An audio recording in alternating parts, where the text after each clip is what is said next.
नमस्कार दोस्तों, मैं रितेश कुमार उपाध्याय जीएस हब के ऑनलाइन प्लेटफॉर्म पे आप सभी का स्वागत करता हूं। दोस्तों, जो हम इतिहास की सीरीज चालू किए हैं, जिसमें हमने पिछले 2 क्लासों में स्टोन एज और इंडस वैली की को समाप्त किया।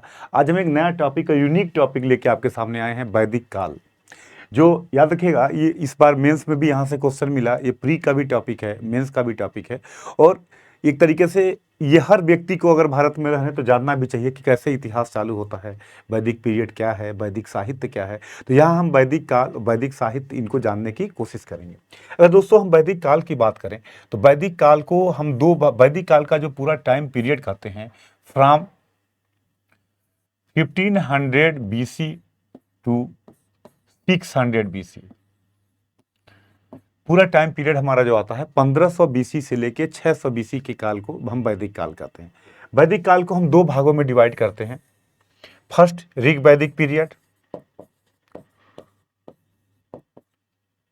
ऋग वैदिक एज।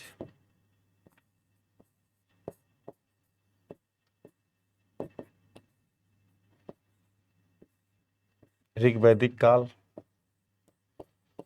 और दूसरा है लेटर वैदिक पीरियड।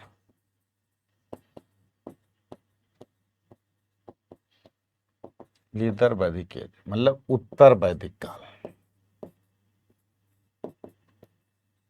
उत्तर वैदिक काल। अगर हम ऋग वैदिक पीरियड की बात करें तो इसका टाइम पीरियड होता है 1500 से 1000 BC। और इसका टाइम होता है 1000 से 600 BC। इस दो दो पार्ट में हम पढ़ते हैं, ऋग वैदिक एज एंड लेटर वैदिक एज। मतलब ऋग वैदिक काल और उत्तर वैदिक काल। वैदिक काल को 2 भागों में डिवाइड करते हैं, ऋग वैदिक एज एंड लेटर वैदिक एज। दोस्तों, ये क्या परिवर्तन है, कैसे हम वैदिक का ऋग वेद से उत्तर वैदिक काल में जाते हैं, इसको थोड़ा सा हम एक समझेंगे। उसके बाद हम पढ़ेंगे ऋग वैदिक एज। इसको जानने के स्रोत क्या क्या है, वैदिक लिटरेचर क्या क्या है, इसको हम जानने की कोशिश करेंगे। ऋग वैदिक काल से लेटर वैदिक काल में इकोनॉमी में एक बड़ी शिफ्टिंग हुई। जब भी हमें परिवर्तन समझना होता है, एक चीज हमेशा हिस्ट्री में आप याद रखिए, परिवर्तन जानने का सबसे बढ़िया तरीका होता है, चेंज को समझने का सबसे बढ़िया तरीका होता है इकोनॉमी में शिफ्टिंग क्या आती है।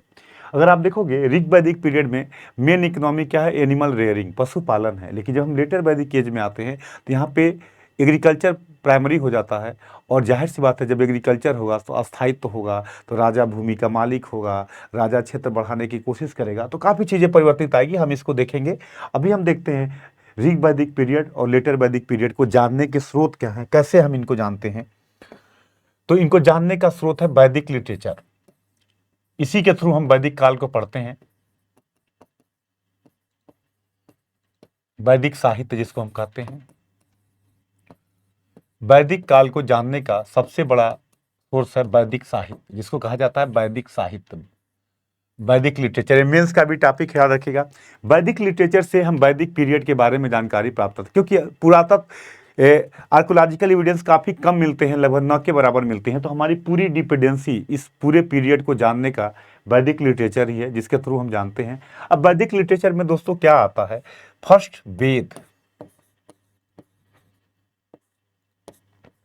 पहला वेद, दूसरा ब्राह्मण,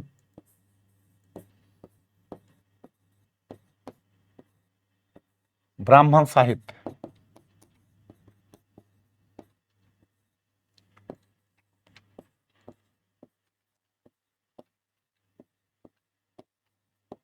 ब्राह्मण लिटरेचर, तीसरा आरण्यक,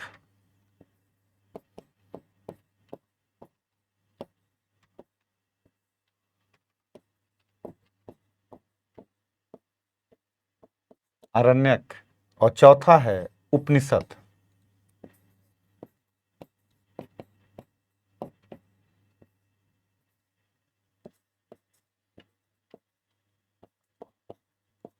उपनिषद ये वैदिक लिटरेचर को जानने के बड़े सोर्स हैं। उपनिषद के बाद ही आता है, अगर हम बात करें तो वेदांग। वेदांग इनके थ्रू, ये जो है इनके थ्रू हम वैदिक काल को जानते हैं। फर्स्ट वेद, सेकेंड ब्राह्मण, एक क्रम भी है, अगर कई बार पूछे अरेंज करने के लिए बताइए, तो फर्स्ट में क्या आता है वेद, सेकेंड में आता है ब्राह्मण लिटरेचर, थर्ड में आता है आरण्यक, फोर्थ में आता है उपनिषद एंड फिफ्थ में आता है वेदांग। वेद, ब्राह्मण, आरण्यक, उपनिषद एंड वेदांग, इनके द्वारा हम वैदिक, इसी को कहते हैं वैदिक लिटरेचर, और इसके द्वारा हम जानने, वेदांग बाद का है, इसी के द्वारा हम जानने की कोशिश करते हैं कि वैदिक साहित्य क्या है, और इसी वैदिक साहित्य के द्वारा हमें वेदों के बारे में, ऋग वैदिक काल, उत्तर वैदिक काल के बारे में जानकारी मिलती है। पॉइंट क्लियर है यहाँ तक? इसको याद रखिएगा, first Veda, second Brahmana literature and third Aranyaka and fourth Upanishad, and उसके बाद आता है वेदांग, फिर आएगा पुराण, धर्मसूत्र, साहित्य, सूत्र साहित्य एंड पुराण, ये आता है जो आगे हम देखेंगे। तो अभी हमें पूरे वैदिक काल को जानने के लिए वेद, ब्राह्मण, आरण्यक एंड उपनिषद, ये इंपॉर्टेंट है, क्रम भी यही है, वेद, ब्राह्मण, आरण्यक एंड उपनिषद। अब सबसे पहले आता है वेद क्या है, व्हाट इज वेद।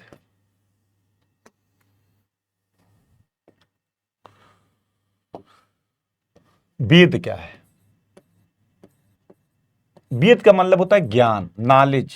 अगर कोई पूछे कि वेद का मतलब क्या है, ज्ञान, नॉलेज।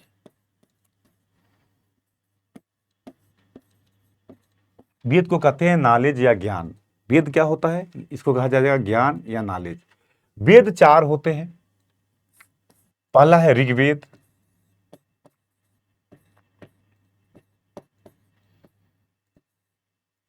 यजुर्वेद,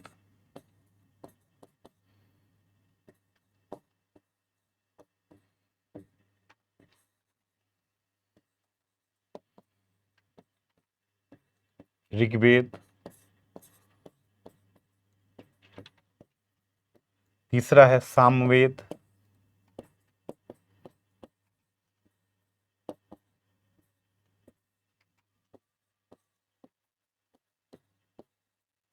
चौथा है अथर्ववेद।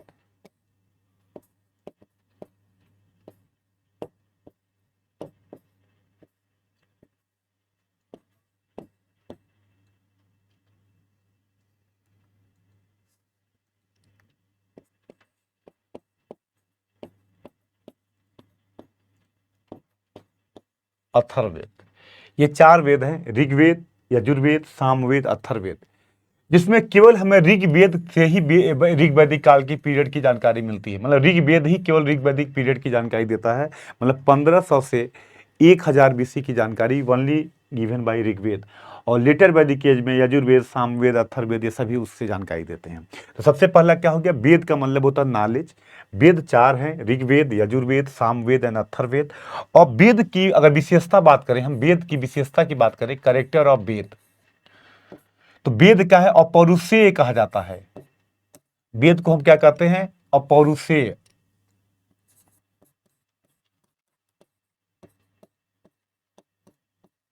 मतलब ये मेड बाय गॉड, भगवान के द्वारा निर्मित है। ये इसको किसी व्यक्ति विशेष ने इसकी रचना नहीं की है, ये भगवान के द्वारा निर्मित है, जो किसी पुरुष के द्वारा, किसी व्यक्ति विशेष के द्वारा रचना नहीं की गई है। इसको कहा जाता है अपौरुषेय कहा जाता है। वेद को श्रुति भी कहते हैं। श्रुति, जो सुन सुन के ज्ञान मिला हो, श्रुति। वेद को श्रुति भी कहा जाता है, जो सुन सुन के सुना गया हो, जो एक पीढ़ी से दूसरे पीढ़ी में सुन सुन के जाए, उसको कहते हैं सुन सुन कर गया हो।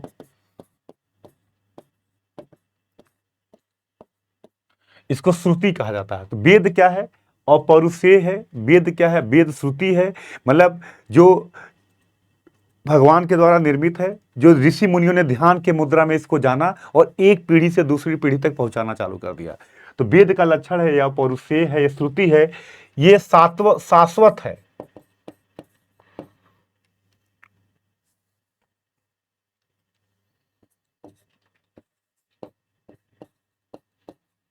कंटिन्यूअस है, ये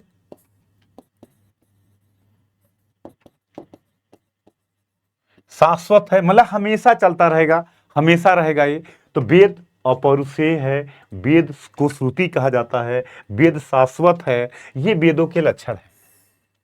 अगर एक आता है वेद त्रयी, वेद त्रयी में याद रखिएगा, ऋग्वेद है, यजुर्वेद है, सामवेद है, अथर्ववेद नहीं आता। तो वेदों के लक्षण क्या, वेद का मतलब होता है ज्ञान, लक्षण क्या है, ये अपौरुषेय है, मतलब भगवान के द्वारा निर्मित है। इसको किसी व्यक्ति विशेष ने नहीं लिखा है, गॉड निर्मित है। ये हियर जो सुन सुन के एक पीढ़ी से दूसरी पीढ़ी तक पहुंचता है, जो शाश्वत है, जो हमेशा बना रहेगा, उसको हम कहते हैं वेद। अब पहला वेद है ऋग्वेद।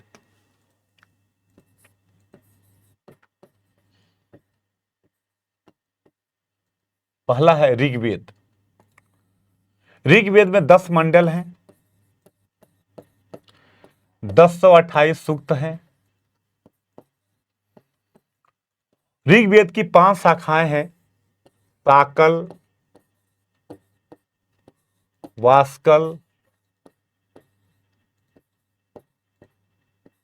अश्वलायन,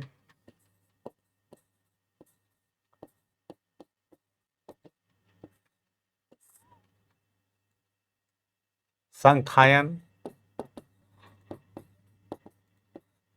तथा मांडुक्य। ये ऋग्वेद की 5 शाखाएं हैं, साकल, वास्कल, अश्वलायन, संखायन तथा मांडुक्य। साकल, वास्कल, अश्वलायन, संखायन तथा मांडुक्य ऋग्वेद की 5 शाखाएं हैं। ऋग्वेद में भगवान की स्तुति के लिए, भगवान की प्रार्थना के लिए गाए गए मंत्रों का संग्रह है।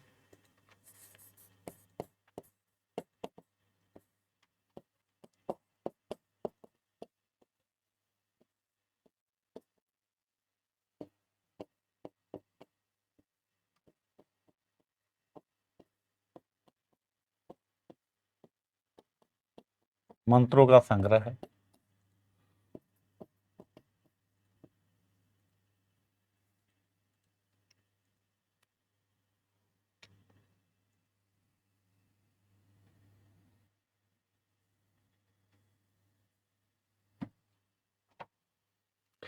शाखा याद रखिएगा, साकल, वास्कल, अश्वलायन, संखायन तथा मांडुक्य। और इसमें भगवान की स्तुति के लिए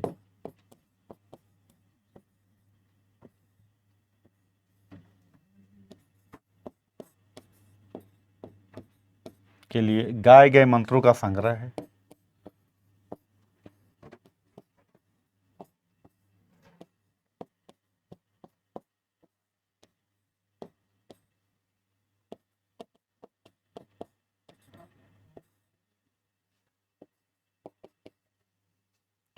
तो याद रखिएगा, 10 मंडल हैं, 1028 सूक्त हैं और इसकी 5 शाखाएं हैं, साकल, वास्कल, अश्वलायन, संखायन तथा मांडुक्य। ऋग्वेद की ये पांचों ब्रांच कई बार प्रीलिम्स में पूछा जाता है। और ये क्या है, तो भगवान की स्तुति के लिए गाए गए मंत्रों का संग्रह है, इसको कहा जाता है ऋग्वेद। ऋग्वेद से हमें अगर हम बात करें तो ऋग्वेद से हमें 1500 से लेके 1000 BC का इतिहास की जानकारी मिलती है, जो हम ऋग्वैदिक पीरियड की बात करते हैं।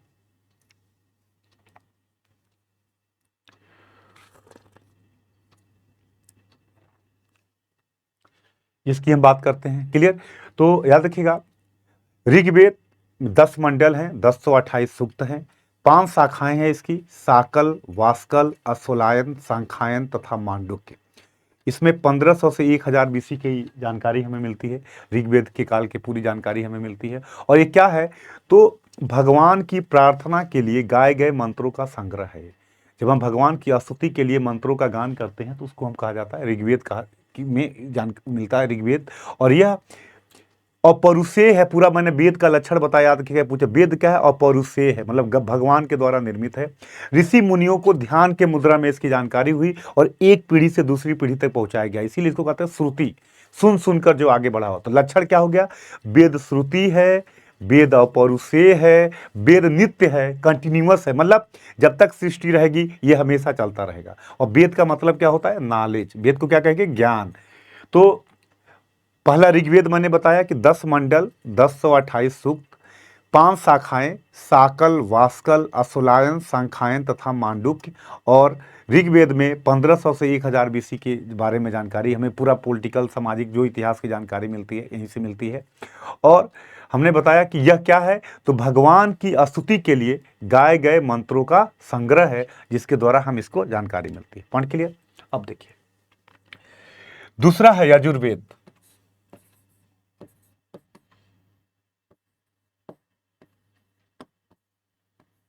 यजुर्वेद।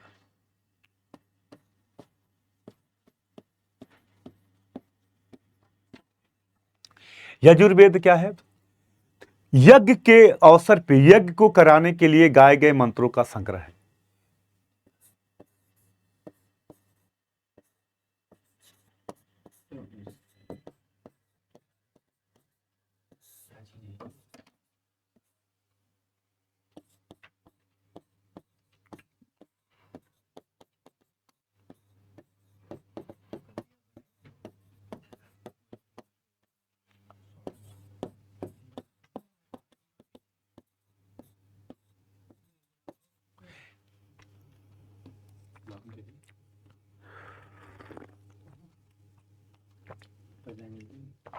यजुर्वेद क्या है? यज्ञ के अवसर पे गाए जाने वाले मंत्रों का संग्रह है। यह गद्य कर्मकांडी है, इसमें कर्मकांड के बारे में जानकारी मिलती है। यह गद्य और पद्य दोनों में है, प्रोज एंड पोएट्री दोनों में है। पूछा जाता है, याद रखिएगा।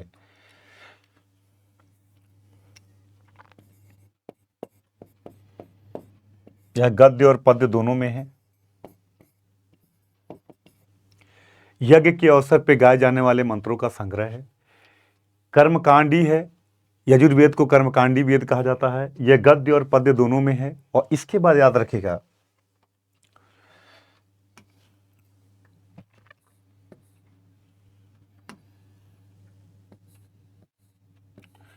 इसके गाने वाले को कहते हैं अधार्यु। इसके गाने वाले को क्या कहते हैं? जो इसको गाता है उसको कहा जाता है अधार्यु। अधार्यु, जो इसको गाता है उसको कहा जाता है अधार्यु। ऋग्वेद दो भाग, यजुर्वेद दो भागों में डिवाइड है, शुक्ल यजुर्वेद एंड कृष्ण यजुर्वेद। शुक्ल यजुर्वेद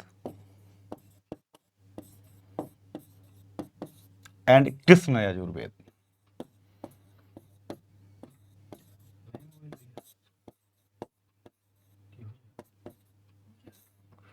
शुक्ल यजुर्वेद एंड कृष्ण यजुर्वेद।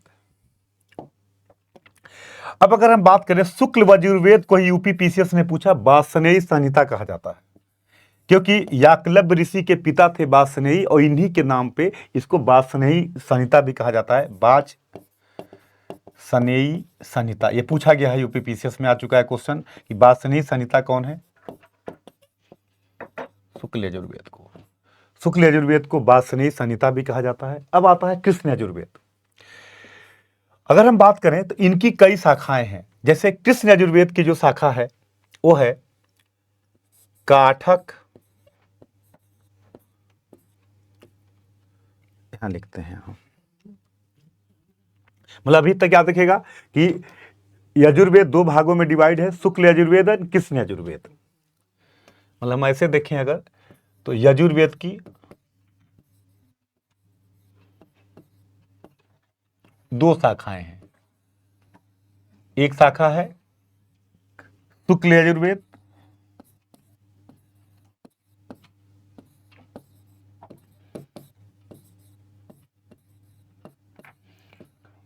और दूसरा है कृष्ण यजुर्वेद।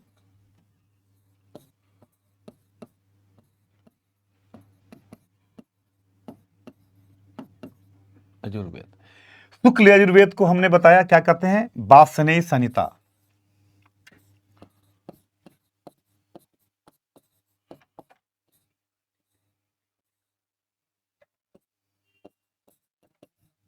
वार्ष्णेय संहिता।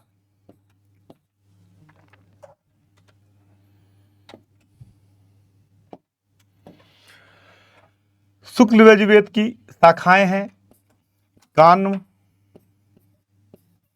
एंड माध्य नंदिनी।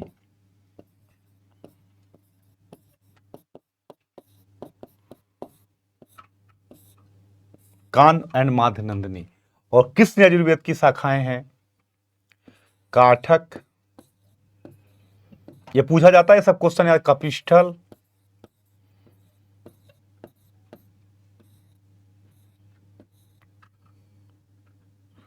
तैतरीय,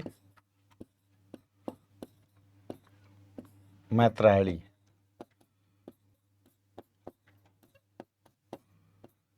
ये शाखाएं हैं आपकी किस यजुर्वेद की? काठक, कपिस्टल, तैतरी, मैत्रायणी।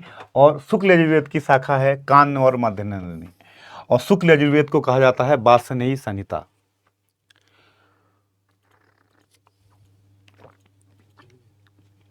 क्लियर? तो यजुर्वेद क्या है? यह गद्य और पद्य में है, यह कर्मकांडी है, यह यज्ञ के अवसर पर गाए जाने वाले मंत्रों का संग्रह है, यह एक तरीके से कर्मकांडी व्याख्या करता है, कर्मकांडों के महत्व को दिखाता है। और यह दो भागों में है, शुक्ल यजुर्वेद एंड कृष्ण यजुर्वेद।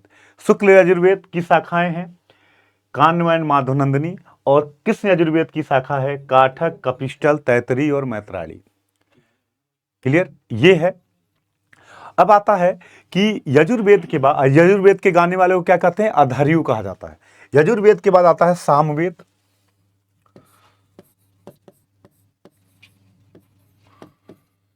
सामवेद में अगर बात करें तो ज्यादातर मंत्र जो है, लगभग 78 मंत्रों को छोड़ दिया जाए तो सभी मंत्र ऋग्वेद से ही लिए गए हैं। यह संगीत का मूल स्रोत है।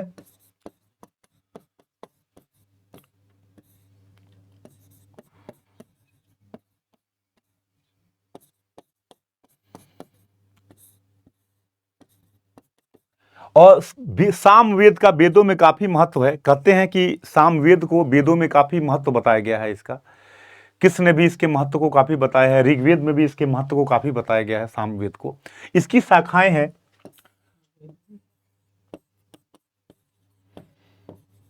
कौतुक, जैमिनी,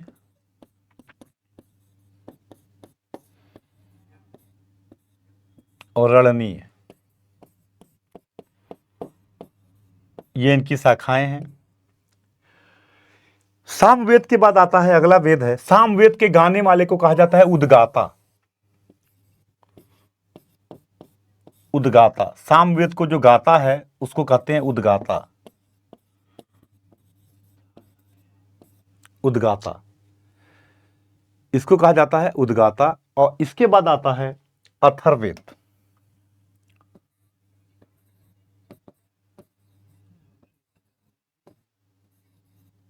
अथर्ववेद,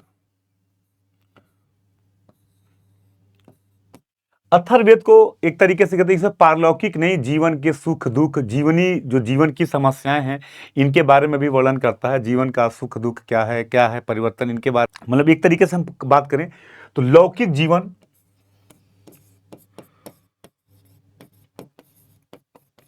के बारे में जानकारी मिलती है हमें, दुख सुख समस्याएं, पारलौकिक लौकिक दोनों जीवन की बातों को पता चलता है अथर्ववेद। और अथर्ववेद के गाने वाले को कहा जाता है ब्रह्म। ये चार वेद हैं, ऋग्वेद, यजुर्वेद, सामवेद, अथर्ववेद। मैंने ऋग्वेद के बारे में आपको क्या बताया? मैंने कहा कि ऋग्वेद 10 मंडल है, 1028 सूक्त है, और भगवान की स्तुति के लिए गाए जाने वाले मंत्रों का संग्रह है। जब हम भगवान की प्रार्थना करते समय किस मंत्रों का संग्रह है, ये ऋग्वेद में दिया है। इससे ऋग्वैदिक पीरियड की जानकारी हमें मिलती है फ्रॉम 1500 BC टू 1000 BC। और मैंने बताया कि ऋग्वेद की जो शाखाएं हैं, साकल, वास्कल, अश्वलायन, संखायन तथा मांडुक्य, ऋग्वेद के ब्रांच हैं 5। कई बार पूछ देता है कि साकल किससे संबंधित है, वास्कल किससे संबंधित है, ये क्वेश्चन आते हैं। इसके बाद हमने आपको बताया यजुर्वेद। यजुर्वेद कर्मकांडी है, यह प्रोज एंड पोएट्री, गद्य और पद्य दोनों में है। यजुर्वेद की 2 शाखाएं हैं, शुक्ल यजुर्वेद एंड कृष्ण यजुर्वेद। शुक्ल यजुर्वेद को हम क्या कहते हैं? वार्ष्णेय संहिता कहते हैं। इसके बाद हमने सामवेद बताया। सामवेद का वेदों में बड़ा महत्व है, कृष्ण ने भी इसके महत्व को उजागर किया है। और सामवेद भारतीय संगीत का मूल स्रोत भी कहा जाता है। और इसमें काफी मंत्र ऋग्वेद से ही ली गई है, नया काफी कम है, लगभग 75 के करीब नए मंत्रों का संग्रह है।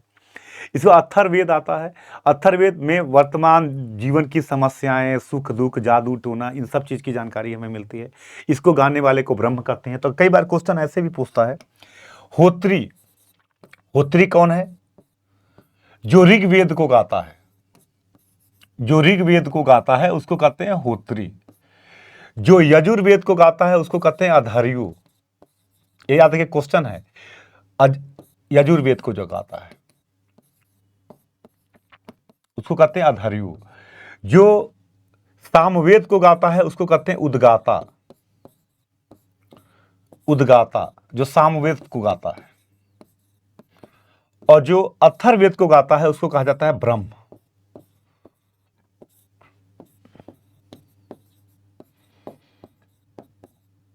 जो अथर्ववेद को गाता है उसको कहते हैं ब्रह्म। तो कई बार ये भी मिलाने के लिए पूछा जाता है, होत्री कौन है, अधर्यु कौन है, उद्गाता कौन है, ब्रह्म कौन है।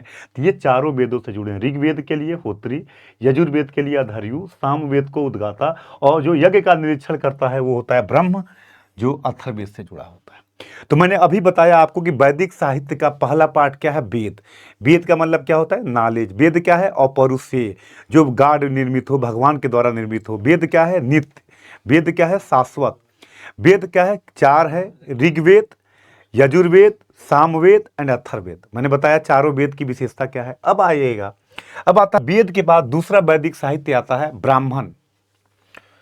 ब्राह्मण साहित्य याद रखिए सबसे महत्वपूर्ण है, ये मेंस का भी टॉपिक है, प्री का भी टॉपिक है। ब्राह्मण साहित्य, वेदों के बाद जो साहित्य लिखा गया उसको कहा जाता है ब्राह्मण साहित्य, ब्राह्मण लिटरेचर। ब्राह्मण साहित्य क्या है, जिसमें इंपोर्टेंस ऑफ यज्ञ, यज्ञ के महत्व को दिखाते हैं। इंपोर्टेंस ऑफ यज्ञ, जो यज्ञ के महत्व को दिखाते हैं। यज्ञ के महत्व को बताने वाला साहित्य जो है ब्राह्मण साहित्य, मतलब ऐसा साहित्य जो वेदों की कर्मकांडी व्याख्या करता है। It means ritual explanation of Veda, which literature was called Brahmana literature. जो साहित्य वेदों की कर्मकांडी व्याख्या करता है, मतलब रिचुअलिस्टिक तरीके से वेदों की व्याख्या करता है, जिसमें कर्मकांडों के महत्व को दिखाया जाता है, मतलब इसमें कर्मकांडी व्याख्या दिखाई जाती है। वेदों की कर्मकांडी व्याख्या करता है, उसको कहते हैं हम ब्राह्मण साहित्य। इसमें क्या होगा, ब्राह्मणों की सुप्रीमेसी को होगा, ब्राह्मणों का महत्व दिखाया जाएगा। इसमें क्या होगा, यज्ञों का महत्व दिखाया जाएगा, मतलब सुप्रीमेसी ऑफ यज्ञ, सुप्रीमेसी ऑफ ब्राह्मण्स, ब्राह्मण का महत्व दिखाया जाएगा। लेटर वैदिक के इसलिए चालू होता है, देखिएगा जैसे ही उत्तर वैदिक चालू होगा बड़े बड़े यज्ञ की शुरुआत हो जाएगी। अश्वमेध यज्ञ, वाजपेयी यज्ञ, रासु यज्ञ, राजा बड़े बड़े यज्ञ करना चालू करेगा और राजा को यहीं से पावर मिलेगा, दैवी शक्ति मिलेगी राजा को। तो ब्राह्मण क्या करेंगे, इन यज्ञों के द्वारा राजा को दैवी पावर देंगे और राजा क्या करेगा, ब्राह्मण को दक्षिणा देगा। तो दोनों एक दूसरे से गठबंधन कर लेंगे और ये दोनों समाज के प्रिविलेज क्लास हो जाएंगे। जब हम ये पॉलिटिकल इतिहास पढ़ेंगे तो वेद के बाद सबसे पहला आता है ब्राह्मण लिटरेचर। ब्राह्मण क्या है, जो वेदों की कर्मकांडी व्याख्या करे, मतलब यहां किसका महत्व होगा, यज्ञ का महत्व होगा। यहां किसका महत्व होगा, ब्राह्मणों का महत्व होगा। ब्राह्मणों की सुप्रीमेसी बढ़ेगी, बड़े बड़े यज्ञ चालू होंगे। ऐसे साहित्य को कहा जाता है ब्राह्मण साहित्य। वेद के बाद जस्ट जो साहित्य आता है वो आता है ब्राह्मण लिटरेचर। तो क्रम क्या होगा, वेद के बाद ब्राह्मण। अब हर वेद के अपने ब्राह्मण हैं। ऋग्वेद के अपने अलग ब्राह्मण हैं, सामवेद के अपने अलग ब्राह्मण हैं, अथर्ववेद के अपने अलग ब्राह्मण हैं। तो देखिए ऋग्वेद का जो ब्राह्मण है, ऋग्वेद के ब्राह्मण दो हैं, एतरे एंड कौस्की। एतरे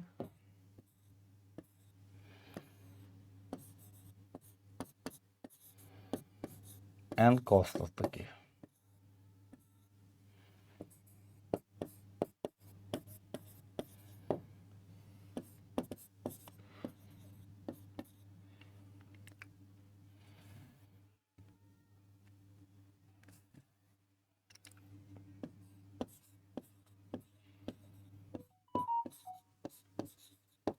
एतरे और कौस्तुकी, ऋग्वेद के दो ब्राह्मण हैं, एतरे और कौस्तुकी।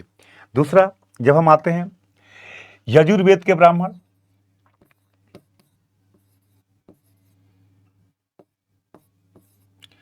यजुर्वेद के भी ब्राह्मण है शतपथ ब्राह्मण, शतपथ ब्राह्मण और तैतरी ब्राह्मण, तैतरी ब्राह्मण। यजुर्वेद के दो ब्राह्मण हैं, शतपथ ब्राह्मण और तैतरी ब्राह्मण। और याद रखिएगा सबसे ज्यादा महत्व किसका है, तैतरी ब्राह्मण का, ये सॉरी शतपथ ब्राह्मण का। सबसे ज्यादा जो महत्व आता है वो है शतपथ ब्राह्मण का। तो पूछा जाता है शतपथ ब्राह्मण किसका ब्राह्मण है, यजुर्वेद का ब्राह्मण है।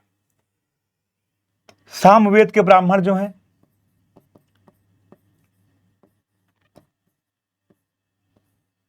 पंचविश,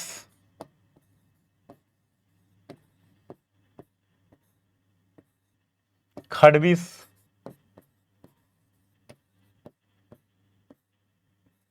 अद्भुत,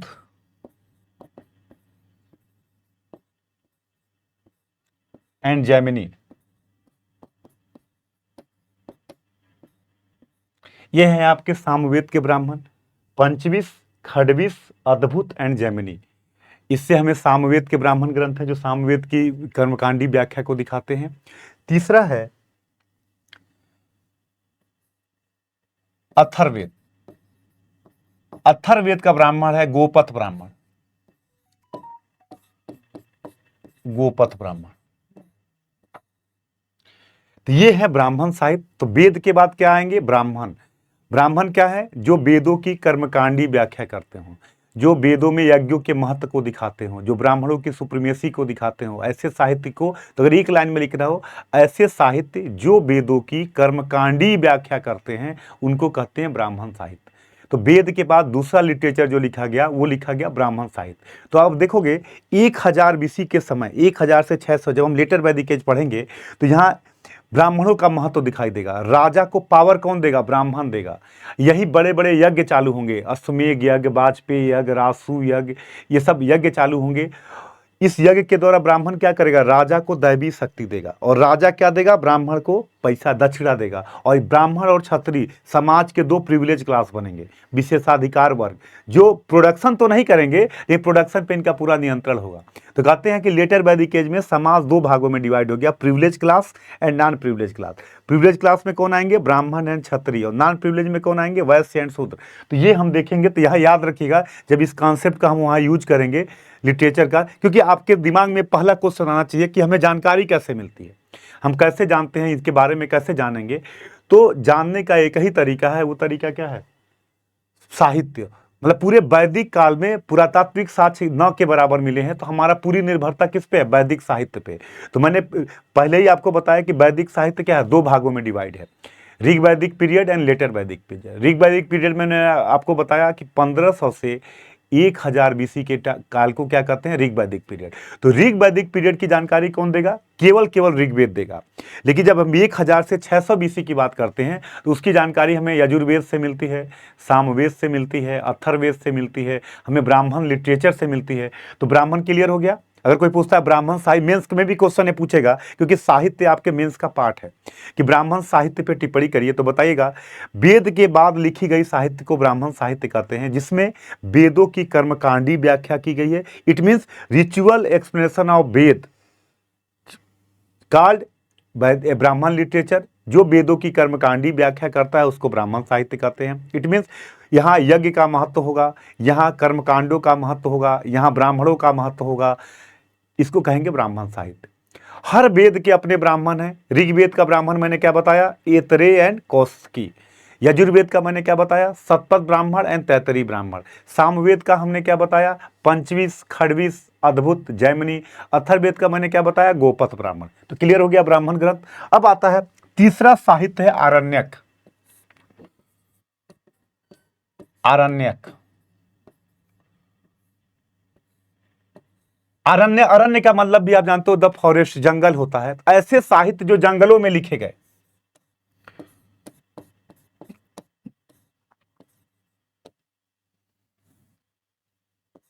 ऐसे साहित्य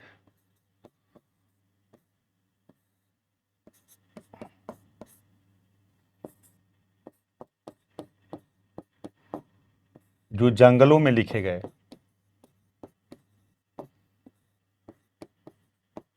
उससे क्या कहते हैं? अरण्यक कहते हैं।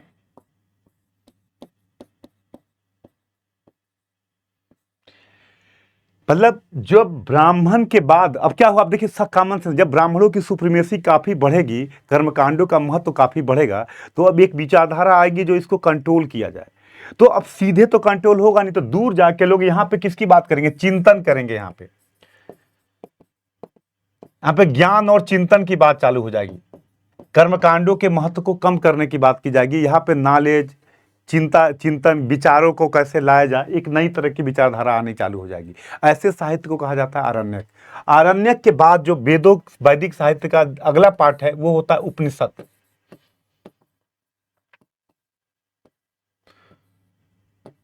जो उपनिषद ये लगभग आया, उपनिषद में क्या होगा, ऐसे साहित्य जो वेदों की वैज्ञानिक व्याख्या करते हैं, जो वेदों की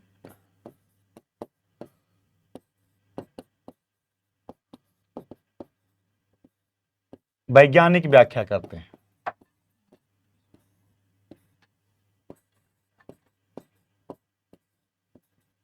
मतलब साइंटिफिक एक्सप्लेनेशन ऑफ वेद। इसमें कर्मकांडों के महत्व को समाप्त विरोध किया जाएगा। इसमें क्या होगा, यज्ञों के महत्व पे बल नहीं दिया जाएगा, यज्ञों के महत्व को पर बल नहीं दिया जाएगा, यहां पे कर्मकांडों के महत्व पे बल नहीं दिया जाएगा।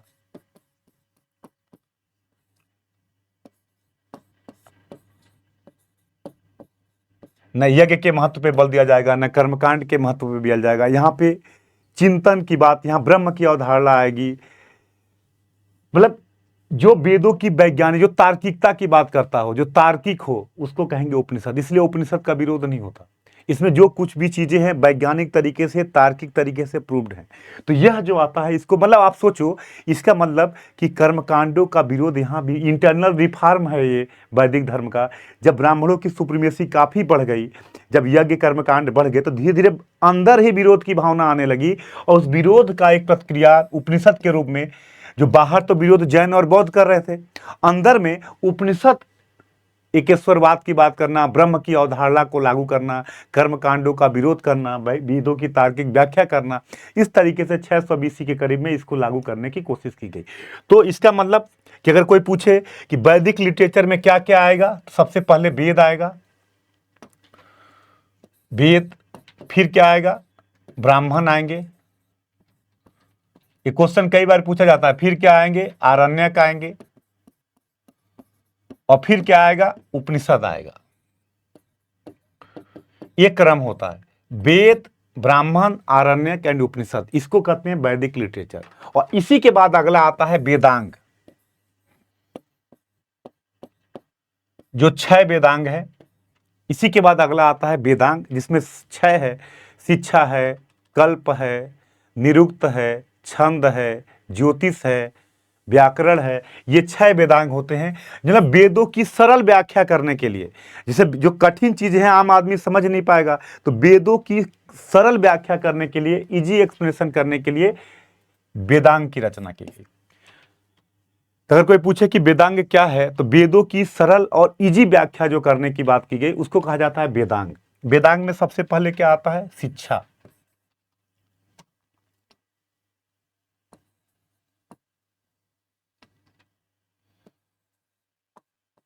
वेदांग ये क्या है, 6 है। सबसे पहले आता है शिक्षा।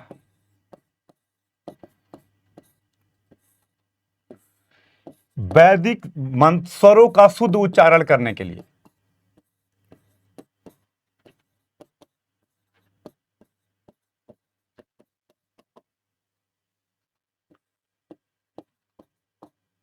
क्योंकि अगर मंत्रों का सही उच्चारण न किया जाए तो मंत्र का कोई मतलब नहीं होता। तो इसमें कहा गया कि वेदों का सही उच्चारण किया जाए, और इसके लिए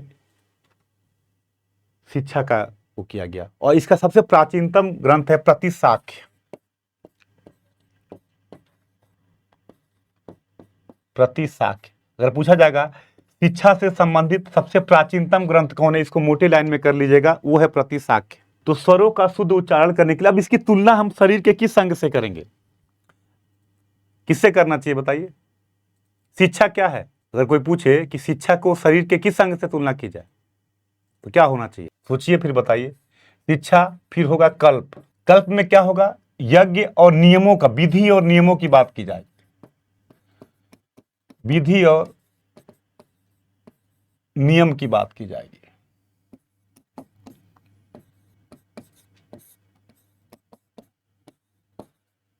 इसमें क्या होगा, विधि और नियम का जो बात की जाएगी उसको कल्प कहेंगे। तो कल्प की तुलना किससे होगी, ये भी सोचने का विषय है। अगर आपसे कॉमन सेंस में कहा जाए कि शिक्षा की तुलना किससे की जाएगी, कल्प की किससे तुलना की जाएगी, तो क्या बताइएगा, सोचिएगा। तीसरा है निरुक्त।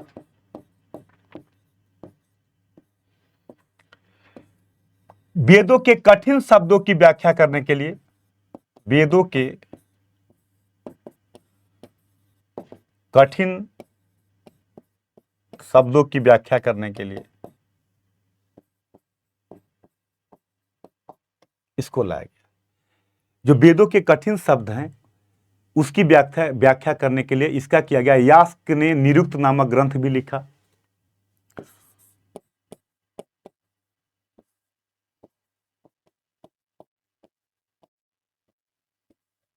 यास्क ने निरुक्त नामक ग्रंथ को भी लिखा। इसके बाद शिक्षा कल्प चौथा है छंद।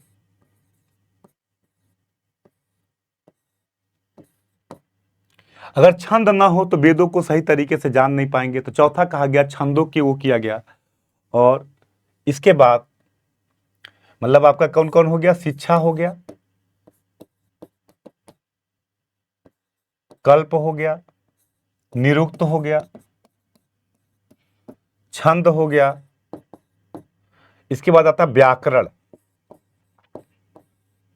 अगला है व्याकरण। आपको पता है कि व्याकरण भाषा विज्ञान है, तो वेदों को सही तरीके से जानना है तो भाषा विज्ञान को जानना पड़ेगा, तो उसके लिए व्याकरण की रचना की गई। और व्याकरण की जो प्राचीनतम ग्रंथ है वो है पाणिनि की अष्टाध्यायी।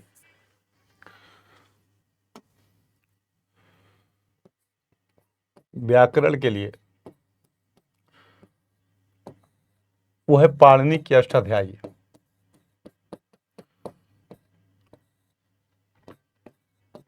अष्टाध्यायी ये लगभग 500 बीसी के आसपास में लिखी गई ग्रामर की प्राचीनतम किताब है पाणिनि की अष्टाध्यायी। इसके बाद इसी के बाद दूसरी आती है कात्यायन की वार्तकी। लगभग 400 बीसी में कात्यायन ने लिखा वार्तकी। कात्यायन की है वार्तकी। इसके बाद तीसरे नंबर पे आती है पतंजलि का महाभाष्य।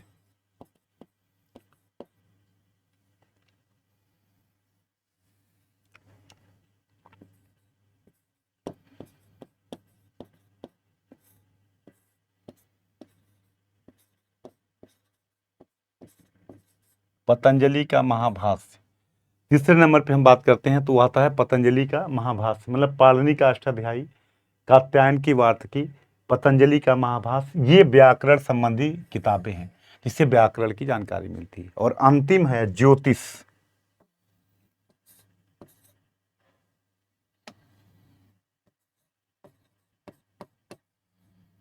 ज्योतिष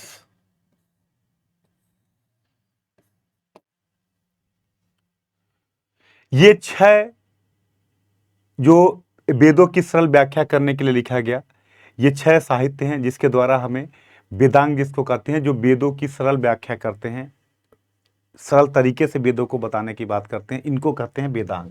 इसका मतलब कि वेद क्रम क्या हो गया? वेद, ब्राह्मण, आरण्यक, उपनिषद और वेदांग। इसके बाद आता है श्रुति साहित्य, फिर आता है पुराण, महाकाव्य, रामायण महाभारत, फिर आता है पुराण। ये कहा जाता है वैदिक लिटरेचर, जिसके द्वारा हमें जानकारी मिलती है। तो अभी हमने वैदिक साहित्य को देखा कि वैदिक साहित्य में क्या क्या है। अब हम थोड़ा सा आते हैं पॉलिटिकल इतिहास में, जो हमें पढ़ना है। हमने तो बताया आपको शुरू में ही कि वैदिक पीरियड को 2 भागों में हम डिवाइड करते हैं, जो शुरू में मैंने आपको बताया, ऋग वैदिक पीरियड, ऋग वैदिक काल, और दूसरा है उत्तर वैदिक काल।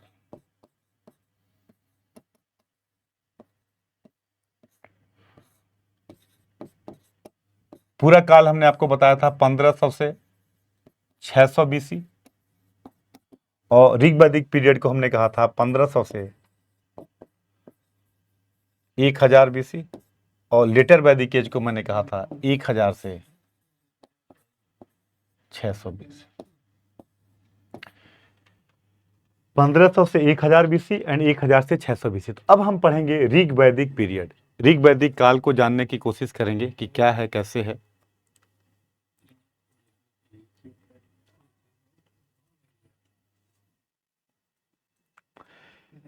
ऋग वैदिक पीरियड को हम जानने की कोशिश करेंगे और मैं ये बताऊंगा लास्ट में आपको कि वेदांग के 6 पार्ट को क्या कहते हैं। आप भी सोचिए, क्योंकि जब आप पढ़ रहे हो तो आपको भी सोचना चाहिए कि क्या है, कैसे है। मैंने 6 वेदांग आपको बता दिया और ये भी बता दिया। अब आप सोचो कि किसकी किससे तुलना की जाएगी। ज्योतिष क्या होना चाहिए? आँख होना चाहिए। कल्प क्या होना चाहिए? हाथ होना चाहिए। तो अब इस तरीके से व्याकरण क्या होना चाहिए? मुख होना चाहिए। तो शरीर के छंद क्या है? पैर है। तो शरीर के अलग अलग अंगों से इसकी हम तुलना भी करते हैं। जैसे ज्योतिष में एक पॉइंट अगर मैं आपको बताऊं तो हम लिख सकते हैं कि मगध मुनि की वेदांग ज्योतिष भारत की प्राचीन, तब थोड़ा सा उसमें जान लीजिए फिर हम ऐड कराते हैं। ज्योतिष में हमने बताया था, इसकी तुलना हम किससे करेंगे? अगर आपको से कोई पूछे कि ज्योतिष की तुलना किससे की जाए तो किससे होनी चाहिए ज्योतिष की तुलना?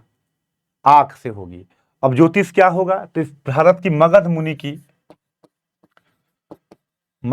की वेदांग ज्योतिष, पूरा टॉपिक जान लीजिए। वेदांग ज्योतिष ये प्राचीनतम ज्योतिष की बुक है। मगध मुनि की वेदांग ज्योतिष ये प्राचीनतम ज्योतिष की बुक है। याद रखिएगा, अगर कोई पूछता है कि मगध मुनि की वेदांग ज्योतिष, ये ज्योतिष की प्राचीनतम बुक है। इसके बारे में अगर हम बात करें तो इसके दो हैं शाखाएं। ऋग्वेद की आचार्य ज्योतिष कहते हैं। दो शाखाएं हैं ऋग्वेद की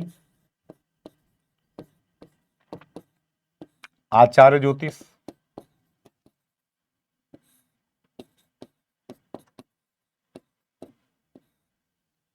ऋग्वेद की आचार्य ज्योतिष होगा और यजुर्वेद की होगा याजुष ज्योतिष। यजुर्वेद का याजुष ज्योतिष।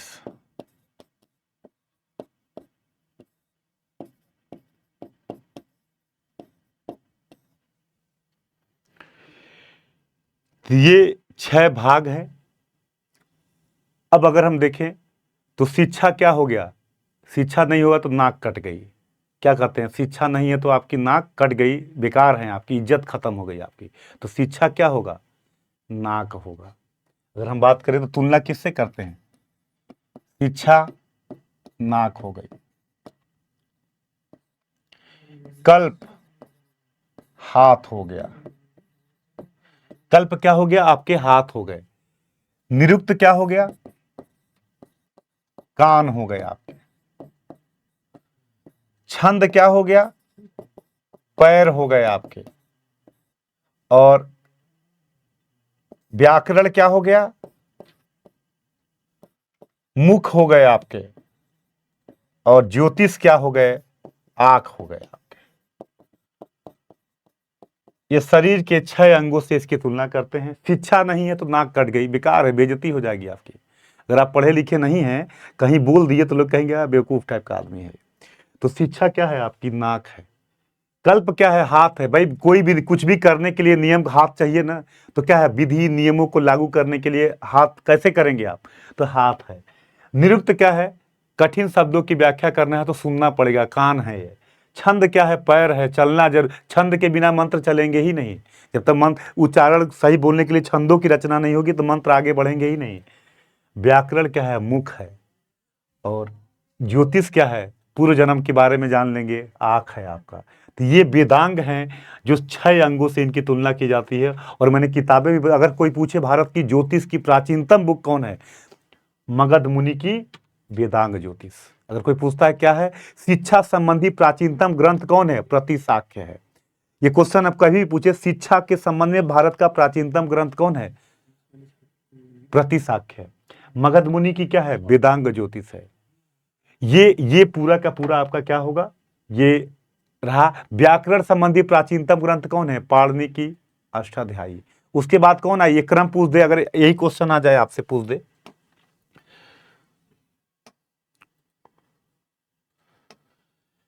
अगर ये क्वेश्चन पूछ दे आपसे कि कात्यायन,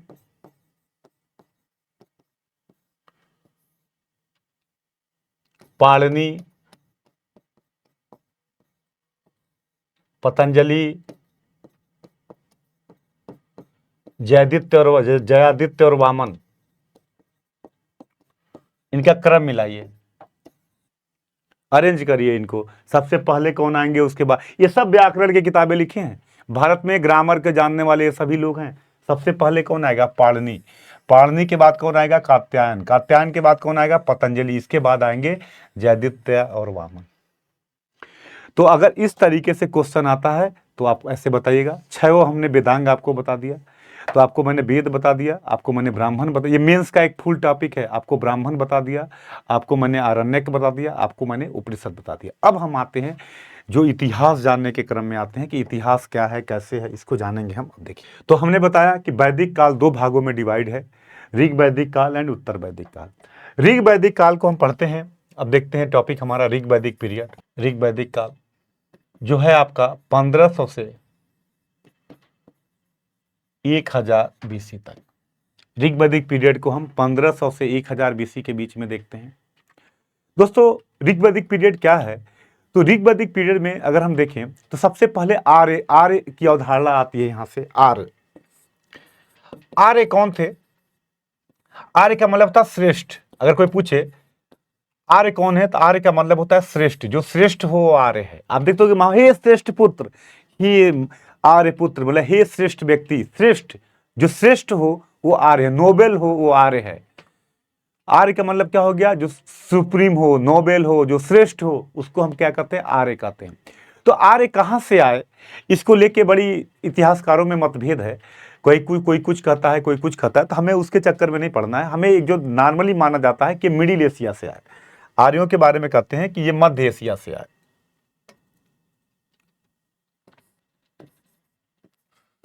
कहां से आए? मध्य एशिया से। यही सर्वमान्य मत अभी माना जाता है कि ये कहां से आए? मध्य एशिया से आए। अब ये आए तो सबसे पहले कहां रुके? तो कहते हैं कि अफगानिस्तान से लेके गंगा इधर की बाउंड्री थी, उधर अफगानिस्तान तक के एरिया में थे। तो इनका अगर हम बात करें, भौगोलिक ज्योग्राफिकल लोकेशन क्या था इनका?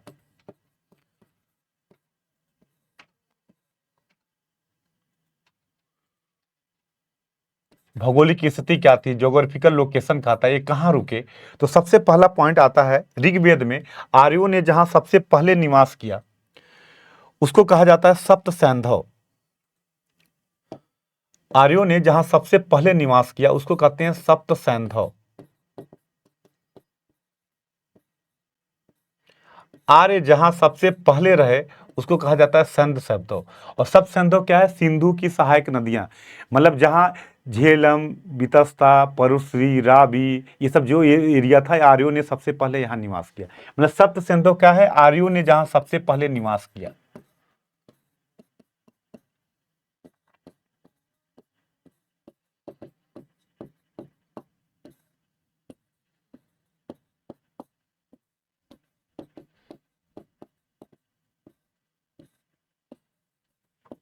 जहां सबसे पहले निवास किया उसको क्या कहते हैं? सप्त सैंधव कहा जाता है। अब मतलब सिंधु की सहायक नदियां, ये इनका मेन मतलब एरिया था। ऋग्वेद में हिमालय की जानकारी थी इनको, इनको हिमालय की जानकारी थी। They knew about Himalaya.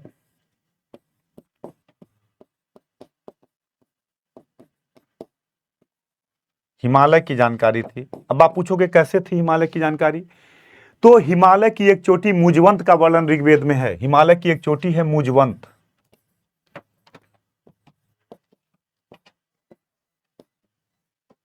मतलब ये जहां सबसे पहले निवास किए उसको हम क्या कहते हैं? सप्त सैंधव।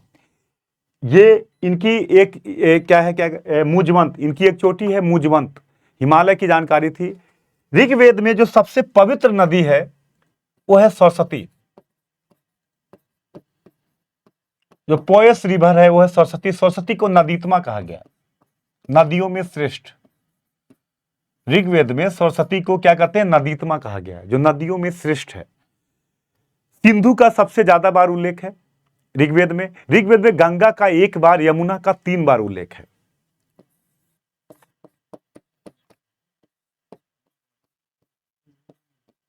एक बार, यमुना का 3 बार उल्लेख है।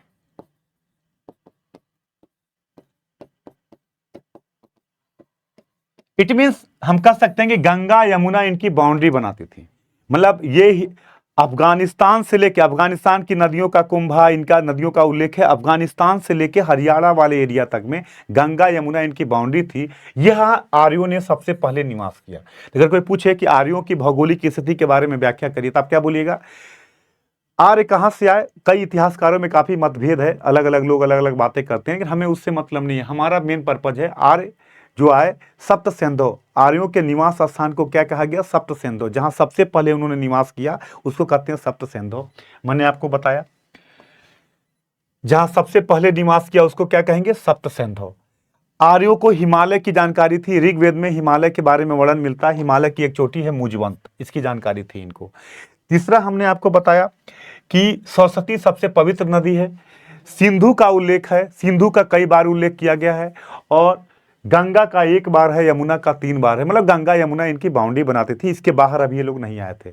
मतलब अफगानिस्तान से लेके हरियाणा के बीच वाले एरिया में ये लोग रहे। अब आता है इनकी राजनीतिक व्यवस्था।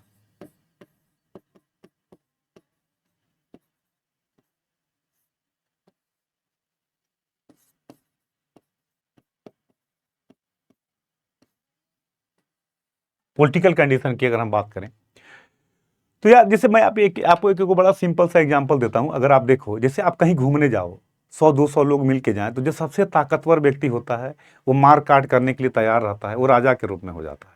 कुछ लोग होते हैं जो ये दिमाग लगाते हैं कि यहाँ पैसा सस्ता मिलेगा, यहाँ होटल सस्ता मिलेगा, दिमाग लगाते हैं, तो वो दिमागी वाला काम करते हैं। कुछ होते हैं जो लाभ हानि की बात करते रहते हैं, कुछ कुछ नहीं करते, वो केवल उठा के बोझा लिए लेके चल दिए। तो क्या होता है कि आर्य जो आए, तो ऐसा नहीं था आर्य एक कबीले के रूप में, ग्रुप के रूप में आए, कई ट्राइबल एक ग्रुप था, ग्रुप के रूप में आर्य जो आए वो कबीले के रूप में आए।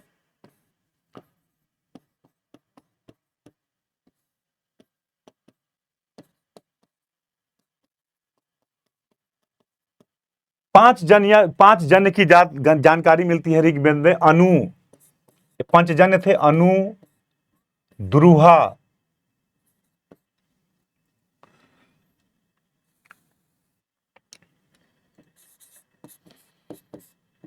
अनु,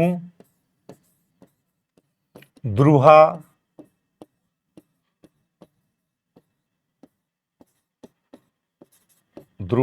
यदु,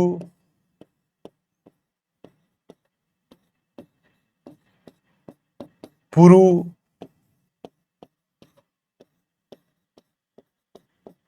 एंड तुर्वस।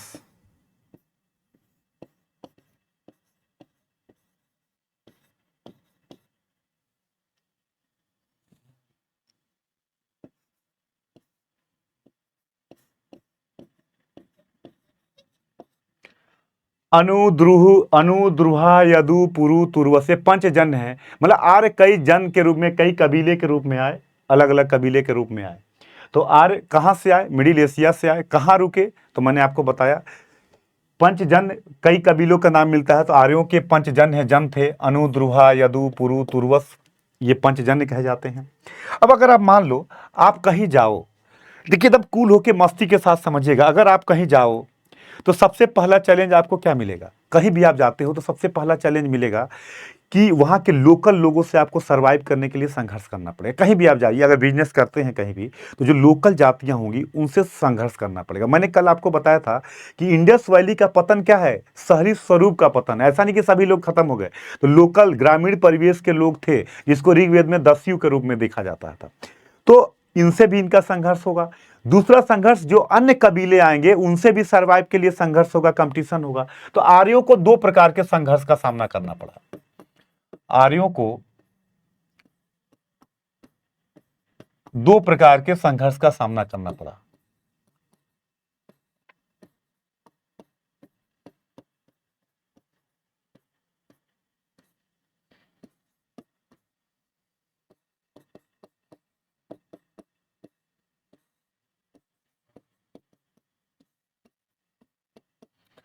आर्यों को 2 टाइप्स ऑफ चैलेंज, 2 प्रकार के चैलेंज फेस करने पड़े। पहला, इनका आपस में संघर्ष हुआ,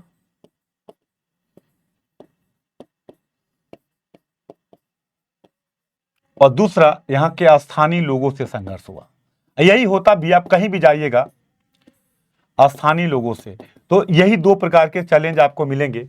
या तो जो लोकल लोग होंगे वो आपको डिस्टर्ब करेंगे, या जो आपके बाद और लोग आएंगे तो जो कंपटीटर आपके बनेंगे, तो सरवाइव करने के लिए आपको संघर्ष करना पड़ेगा। तो आर्य जब मिडिल एशिया से कबीले ग्रुप के रूप में आए तो उनको भी 2 प्रकार के चैलेंज दिखाई देता है। एक आपस में संघर्ष, एक स्थानीय लोगों से संघर्ष। अब इसका एग्जाम्पल अगर हम देखें तो एक बड़ा फेमस युद्ध है दासराग युद्ध। ऋग्वेद में एक वर्णन है दासराग युद्ध।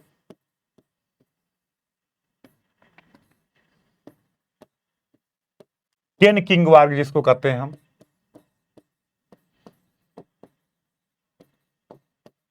दासराग युद्ध जिसके बारे में ऋग्वेद के 7वें मंडल में जानकारी मिलती है। इसकी अगर हम बात करें तो 7वें मंडल में दासराग युद्ध की जानकारी मिलती है।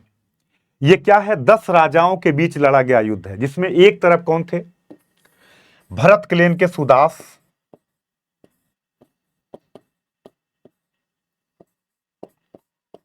वंश के सुदास, अन्य 10 राजा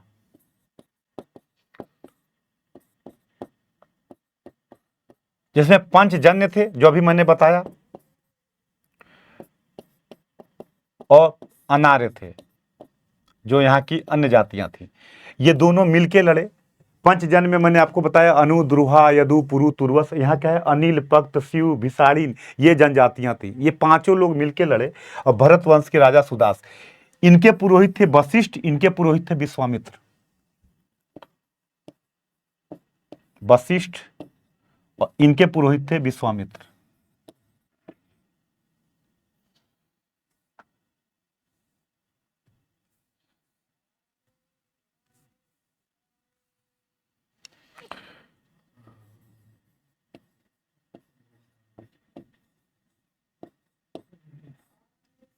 विश्वामित्र, तो वशिष्ठ और विश्वामित्र थे। और इसमें भरत वंश के राजा सुदास की विजय हुई, इसीलिए भारत भी कहा जाता है। तो ये लड़े। तब देखिए 2 प्रकार के संघर्ष हैं, आपस में भी हैं और यहाँ के लोकल लोगों से भी संघर्ष कर रहे हैं। तो एक ऋग्वेद में पूछेगा दासराग युद्ध की जानकारी कहाँ मिलती है? ऋग्वेद में मिलती है। किस मंडल में मिलती है? 7वें मंडल में मिलती है। किसके बीच हुआ?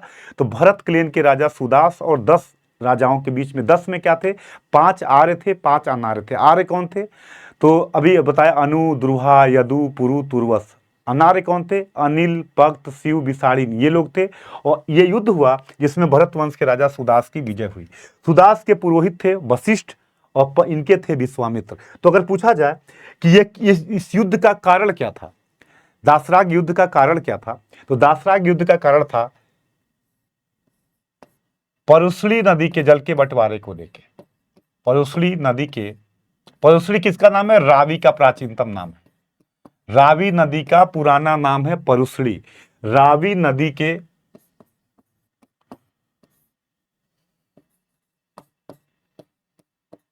जल के बंटवारे को लेकर।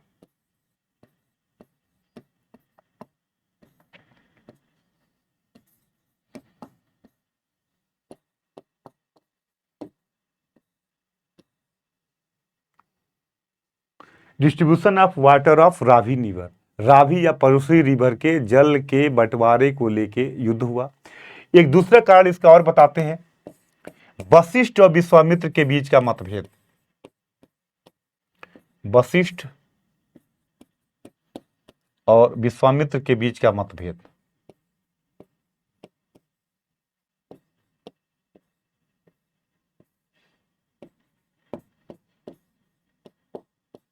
के बीच का मतभेद।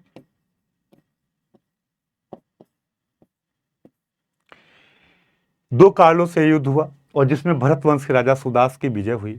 और ये तो अगर पूछा जाएगा दासराग युद्ध के बारे में अगर टिप्पणी आ जाए या 125 वर्ड में लिखने के लिए आ जाए तो यह ऋग्वेद में दिया गया है, इसका वर्णन है। एक बड़ा प्रसिद्ध युद्ध है, 7वें मंडल में है ये।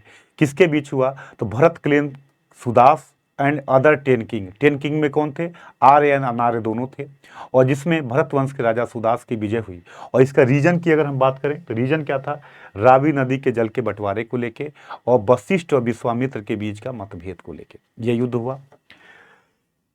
अब आता है ऋग्वेद में अगर हम बात करें तो राजनीतिक स्थिति जो हम बता रहे थे, तो 2 चीजें मैंने आपको बताई कि ये किस रूप में आए थे? ट्राइबल कबीले के रूप में आए थे। 2 प्रकार के संघर्ष इनको करना पड़ा, एक आपस में लड़ना पड़ा, यहाँ के लोकल लोगों से लड़ना पड़ा। और अगर हम बात करें पॉलिटिकल कंडीशन में तो सबसे पहला आता है परिवार। जो परिवार था, परिवार का मुखिया जो होता था, पिता या बड़ा भाई, जिसको कुलप कहते थे। पिता या परिवार का जो मुखिया था उसको कहा जाता था कुलप। तो कई परिवारों को मिलकर बनता था ग्राम। ग्राम क्या था? कई परिवार के समूह को मिलकर बनता था ग्राम। तो सबसे पहले परिवार, अगर हम बात करें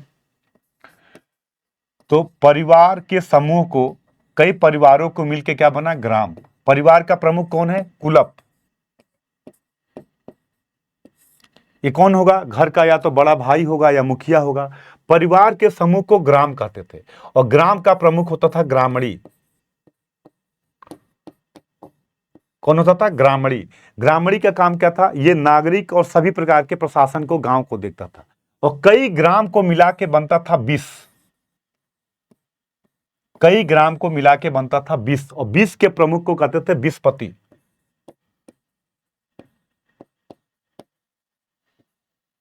और कई 20 को मिला के बनता था जन, और जन का प्रमुख होता था राजा। तो अगर पूछा जाएगा सबसे नीचे कौन आएगा? परिवार। परिवार से कौन होगा? ग्राम। कई परिवार को मिला के गांव बनता था। गांव का प्रमुख कौन होगा? ग्रामणी। कई गांव को मिला के क्या बनेगा? 20। 20 का प्रमुख कौन होगा? बीसपति। और कई 20 को मिला के बनेगा राजा, और राजा किसका प्रतिनिधि होगा? जन का। इसलिए जनपद का उल्लेख नहीं है, जन का उल्लेख है। राजा कबीले का नेता है, अभी क्षेत्र से जुड़ा नहीं है। पॉइंट याद है, आईएएस में एक क्वेश्चन पूछा है, लोग कंफ्यूज हो गए। राजा जन का प्रतिनिधि है। कई 20 को मिला के बनता है, जन का प्रमुख है राजा, न कि जनपद का प्रमुख है। ये पूछा, लोग कंफ्यूज हो गए, काफी लोग गलत करके आए। तो याद रखिएगा, सबसे नीचे परिवार, परिवार के बाद आएगा ग्राम। कई परिवारों के समूह को ग्राम कहेंगे। ग्राम का प्रमुख कौन होगा? ग्रामणी होगा। ग्रामणी के ऊपर कौन होगा? 20 होगा। कई गांव को मिला के बनेगा 20। 20 का प्रमुख कौन है? चीफ कौन है? बीसपति। और कई 20 को मिला के बनेगा जन। तो राजा जन का मालिक है, जनपद का मालिक नहीं है। ऋग्वेद में ये पॉइंट याद रखिएगा, लोग बहुत कंफ्यूज रहते हैं इसको लेके। तो प्रशासनिक इकाइयां क्या बनी?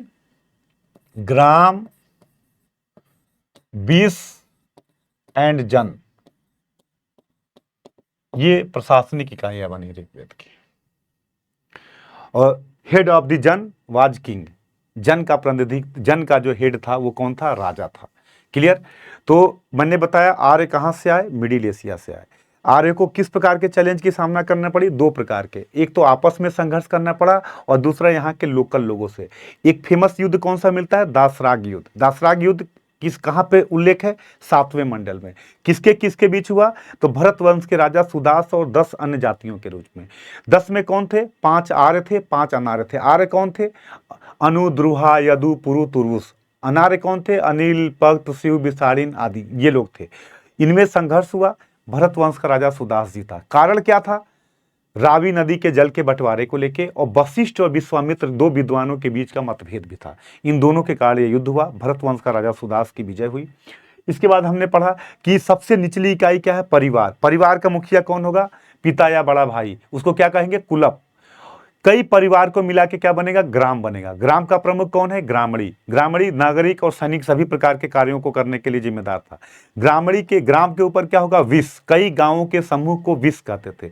और 20 का प्रतिनिधि कौन होगा? बीसपति होगा। और 20, कई 20 को मिला के क्या बनेगा? जन। और जन का प्रतिनिधि कौन होगा? राजा होगा, जनपद का नहीं होगा। ये बात दिमाग में रखिएगा, ये क्वेश्चन पूछता है और मैक्सिमम लोग यहाँ कंफ्यूज रहते हैं। राजा कबीले का नेता है, राजा भूमि का मालिक अभी यहां नहीं बना है। इसको जनपद से अभी जुड़ा नहीं है, जन से जुड़ा है ऋग्वेद में। ये उत्तर वैदिक काल में जब आइएगा तो ये परिवर्तन आएगा। बिहार में पूछा तो भी काफी लोगों ने ये बात गलत की, कंफ्यूज रहते हैं। तो यहाँ क्लियर कट समझिएगा, राजा कबीले का नेता है, अपने ग्रुप का नेता है। ये अवधारणा ऋग्वेद में थी, जिसको मतलब जन का प्रतिनिधि है, ये जनपद का नहीं। अब देखिए, तो सबसे पहले प्रशासनिक इकाई में कौन होगा? राजा। राजा कौन है? जन का नेता है, अपने कबीले का नेता है। मैंने पहले ही प्रूफ कर दिया आपको, कबीले का नेता है। राजा क्या है? अपने कबीले में से एक व्यक्ति को चुना गया। जब आदमी एक बात मैनेज करने के लिए एक व्यक्ति को चुना गया, वो कौन है? राजा है। तो राजा के कार्य क्या होंगे? ऋग्वेद में राजा के दो ही कार्य हैं यार, ओनली दो कार्य करता है राजा। क्या होता है? राजा का पहला काम होता है प्रोटेक्शन करना, अपने कबीले की रक्षा करना। देखिए, एकदम मस्ती के साथ पढ़िएगा, कबीले की रक्षा करना। अगर एक बार सही से पढ़ लिए तो इतिहास ऐसा है कि नशे में भी रहेंगे तो गलती नहीं करेंगे। ये खून में चला जाता है अगर सही तरीके से पढ़ लिया जाए तो राजा क्या करेगा, कबीले की रक्षा करेगा। हर राजा, हमारी सरकार का जो प्रधानमंत्री हैं, सरकारें हैं, क्या करती हैं, अपने लोगों की रक्षा करने की जिम्मेदारी पहला। तो यहां भी राजा क्या करेगा, कबीले की रक्षा करेगा। और दूसरा, राजा की जिम्मेदारी है इनकम बढ़ाना, सोर्स बढ़ाना। अगर सोर्स नहीं बढ़ेगा तो लोग भूखे मर जाएंगे। तो यहां भी राजा क्या करेगा, आय बढ़ाएगा। तो राजा की आय, यहां इनकम का सोर्स क्या है, पशु। जिसके पास जितनी ज्यादा गाय होंगी उतना अमीर माना जाएगा। ऋग्वेद में संपत्ति की गणना, मेजरमेंट ऑफ प्रॉपर्टी किसमें हो रही है, पशुओं में होती है, याद रखिएगा, स्पेशली फॉर काऊ। जिसके पास जितनी गाय होंगी वो उतना अमीर माना जाएगा, उतना रिच माना जाएगा। तो राजा क्या करेगा, पशुओं के लिए युद्ध करेगा, पशुओं के लिए युद्ध करेगा। It means war for animals, specially cow, गायों के लिए युद्ध करेगा। तो राजा का दो ही काम होगा, क्योंकि इनकम बढ़ाना, तो पशुओं के लिए युद्ध करेगा और कबीले की रक्षा करेगा। आज भी यही हमारी सरकार करती है, इकोनॉमी को बढ़ाइए, लोगों को प्रोटेक्ट करिए। राजा की मेन जिम्मेदारी, लोग ही सुरक्षित नहीं रहेंगे तो आप क्या कर लेंगे, और लोग सुरक्षित हैं और इनकम नहीं है तो भी बेकार है। तो यहां भी राजा दो ही काम कर रहा है। राजा का लक्ष्य है हमारे अपने कबीले की रक्षा करना और इनकम बढ़ाना। इनकम का सोर्स क्या है, अगर कोई पूछे कि ऋग्वेद में इनकम का मुख्य सोर्स क्या है, तो पशु है। अब पशुओं में क्या है, गाय है, तो गायों के लिए युद्ध करेगा। ऋग्वेद में आईएएस में क्वेश्चन आया हुआ है, गोसु, गोसु, गवेषण, गम में, यह शब्द किसके लिए प्रयोग किए गए हैं ऋग्वेद में। एक क्वेश्चन पूछा गया यूपीएससी में कि गोसु, गवेषण, गम, गविष्टि, ये किसके लिए प्रयोग किए गए हैं। तो ये शब्द प्रयोग किए गए हैं युद्ध के लिए।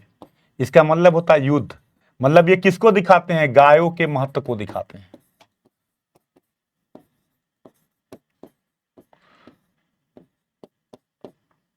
ये किसको दिखाते हैं, गायों के महत्व को दिखाता है। अर्थात ऋग्वेद में गायों के लिए युद्ध होता था। तो अगर कोई आपसे पूछेगा गोसु, गवेषण, गम में, गविष्टि, ये शब्द किसके लिए प्रयोग किए गए हैं, तो वार के लिए किए गए हैं, मतलब युद्ध है ये, इसका मतलब होता है युद्ध। इसका मतलब क्या हुआ कि गायों के लिए ये लोग युद्ध करते थे, इनका गायों के लिए क्या करते थे, युद्ध होता रहता था। तो याद रखिएगा, ऋग्वेद में राजा के दो ही काम थे।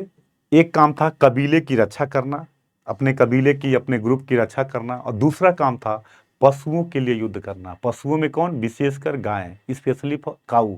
और इसीलिए गोसु, गवेषण, गम में तो शब्द का उल्लेख युद्ध के लिए किया गया। दूसरा याद रखिएगा, ऋग्वेद में संपत्ति की गणना, ये पॉइंट मोटे लाइन में कर लीजिएगा, ऋग्वेद में संपत्ति की गणना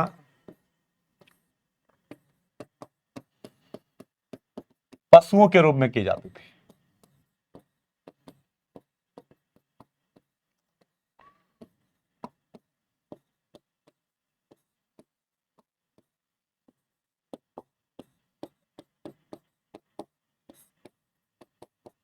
संपत्ति की गणना पशुओं के रूप में की जाती है, मतलब जिसके पास जितने ज्यादा पशु होंगे वो उतना रीच माना जाएगा। इसीलिए ऋग्वेद में कहा गया, हे भगवान मुझे 100 पुत्र दो।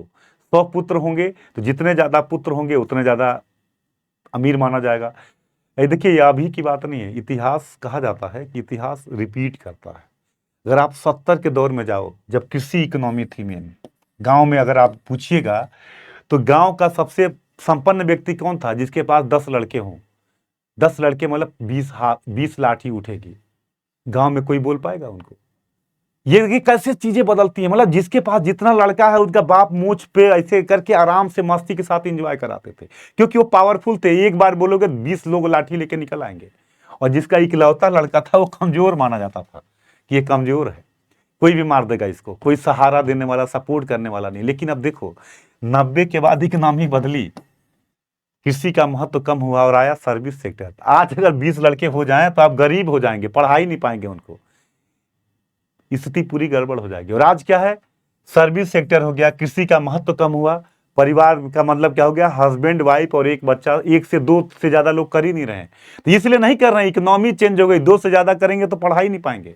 मेडिकल, स्कूल, खर्चाएं इतनी बढ़ गई और इकोनॉमी चेंज हो गई। तो आज परिवार का मतलब क्या है? दादा, बुआ, चाचा सब एलियन हो गए। परिवार का मतलब हो गया हस्बैंड, वाइफ और बच्चा। अब देखिए 2 बीएचके का मकान चल रहा है, ये सब यही से समझ में आता है। समझिएगा इतिहास। अब इकोनॉमी बदलेगी। अगर आपको किसी के घर के बारे में जानना हो कि आदमी के घर में क्या हो रहा है, तो इकोनॉमी जान लो, सब समझ में आ जाएगा। 4 लड़के हैं, चारों नौकरी कर रहे हैं, तो एक साथ रहेंगे ही नहीं। 10 साल 15 साल बाद सब अलग अलग दिखाई देंगे, सब अपने अपने हिसाब से रहेंगे, क्योंकि इकोनॉमी सर्विस सेक्टर है यार। सर्विस सेक्टर इकोनॉमी होगी तो एक साथ रहेंगे नहीं, सबकी अलग अलग लाइफ स्टाइल होगी। तो परिवार की अवधारणा क्या होगी? वहां एक ही आएगी, हस्बैंड, वाइफ और बच्चा। 2-4 दिन कोई चला जाए तो डिस्टर्ब हो जाएंगे वो, क्योंकि उनको आदत क्या पड़ गई वही रहने की। तो उनकी गलती नहीं है, ये इकोनॉमिक सेटअप है ये ऐसा। अभी एक एग्रीकल्चर में इकोनॉमी हो जाए, इंडस्ट्री में लोग आ जाए, एक साथ उद्योग लगाएं, एक साथ लोग रहने रहेंगे। अब देखिए जब ये सब कुछ जाएगा, जैसे खुदाई होगी तो छोटे छोटे बर्तन मिलेंगे, तो इतिहासकार आगे आने वाले क्या कहेंगे? 1-2 लोग परिवार में रहते होंगे, बड़े बर्तन दिखाई ही नहीं देंगे। कुकर 2-2 लीटर 4-4 लीटर का कुकर दिखे, क्योंकि लोग ही नहीं है। तो ये क्या, ये इकोनॉमी 90 के बाद सर्विस सेक्टर हुआ, चीजें बदल गई। ज्वाइंट परिवार की अवधारणा खत्म होने लगी, पारिवारिक विचारधाराएं खत्म होने लगी। ये क्या है? तो ये सब इकोनॉमी पर डिपेंड है। यहाँ पशुओं के लिए युद्ध कर रहे हैं तो कह रहे हैं भगवान मुझे 100 पुत्र दो, क्योंकि यहाँ इकोनॉमी जितने ज्यादा लड़के रहेंगे उतने ज्यादा पशु संभालेंगे, जितने ज्यादा पशु संभालेंगे उतने रिच होंगे। तो संपन्नता ये ऋग्वेद में है, मैं अपने मन से नहीं बता रहा हूं। ऋग्वेद में कहा जाता है कि परिवार वही ज्यादा संपन्न है जो जितना बड़ा है। जितना बड़ा परिवार होगा उतना संपन्न होगा, और हाँ, जितना बड़ा परिवार हो उतना गरीब माना जाएगा। देखिए कॉन्सेप्ट कैसे बदल गया भाई। एक बच्चे की फीस जा रही है 22,000, 10 बच्चे हो जाए तो 2.5 लाख तो फीसें देंगे आप। और एक को पढ़ाएंगे, 10 को नहीं पढ़ाएंगे तो कहेगा पिताजी धोखा कर दिया हमारे साथ, तो 9 आपको गाली देंगे। तो ऐसे में आदमी एक से ज्यादा, करीब 1 से 2 बच्चा बहुत हो गए। तो ऐसा नहीं है कि आदमी चाहता नहीं है, करेगा क्या? क्योंकि सिस्टम बदल गया। इसका मतलब जब इकोनॉमी बदलती है तो सब कुछ बदल जाता है, नियम, रूल, रेगुलेशन सब बदलने लगता है। तो याद रखिएगा, ये मैं भी इसलिए बता रहा हूं कि जब भी परिवर्तन समझना हो, यहाँ तक कि किसी के घर के बारे में भी आपको जानना हो, तो उस घर की इकोनॉमिक सोर्स को समझिए। अगर वो समझ में आ गया तो लोगों का विचार कैसा होगा, लोग कैसे होंगे, वो चीज़ें आपको समझ में आने लगेंगी। आधी चीज़ें आप गेस करके बता दोगे कि यही होगा। यही इतिहास से समाज को जानने का अनुभव मिलता है। इसीलिए यूपीएससी हिस्ट्री के बाद क्या रखता है? Social issue. कि जब इतिहास जानोगे तो समाज की समस्याएं आपको समझ में आने लगेंगी कि यार हाँ यार ये प्रॉब्लम है। क्योंकि यार कोई भी कस्टम, कोई भी रीति रिवाज कहीं ना कहीं इकोनॉमिक कई चीजों से जुड़ा होता है, तब उसको मान्यता दी जाती है। तो अगर हम उसके पीछे का बैकग्राउंड समझ जाएं तो हम समझ जाएंगे कि सोसाइटी कैसे आगे बढ़ रही है, क्या हो रहा है। इसीलिए पहले यूपीएससी इतिहास पढ़ाता है, फिर सोशल इशू पढ़ाता है, फिर ज्योग्राफी पढ़ाता है। समाज को समझिए, समस्याओं को समझिए, भूगोल समझिए, तब कानून बनेगा। तो सेकंड पेपर में पॉलिटी पढ़ाता है, और जब कानून बन गया तब डेवलपमेंट चालू होगा तो थर्ड पेपर में क्या पढ़ाता है? इकोनॉमिक्स पढ़ाता है। और जब डेवलपमेंट होगा तो करप्शन होगा तो फोर्थ पेपर में पढ़ाता है, इथिक्स पढ़ाता है। ये क्रम है, लोग समझ नहीं पाते इसको, और क्या करते हैं कुछ भी। क्योंकि जब तक यार समाज को नहीं जानेंगे, कैसे मानेंगे क्या नियम बनाया जाए, क्या लोग एक्सेप्ट करेंगे, क्या लोग एक्सेप्ट नहीं करेंगे। इसलिए समाज को, समाज समझने के लिए इतिहास को जानना बहुत जरूरी है।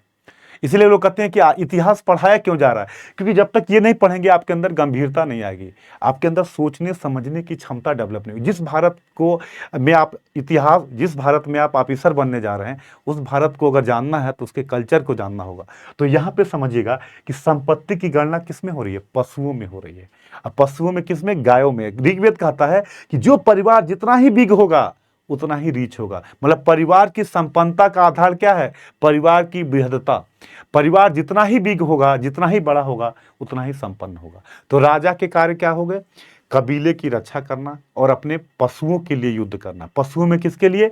स्पेशली गायों के लिए। गोसु, गवेषण, गम, ये शब्द किसके लिए यूज किए गए? युद्ध के लिए यूज किए गए। जिसका महत्व है कि गायों का महत्व था और राजा गायों के लिए युद्ध करता था।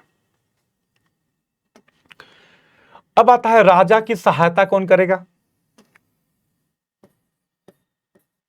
भाई राजा अकेले तो काम करेगा नहीं, तो राजा की सहायता के लिए कौन होगा? तो राजा की सहायता के लिए 3 लोग थे। एक थे पुरोहित, पुरोहित,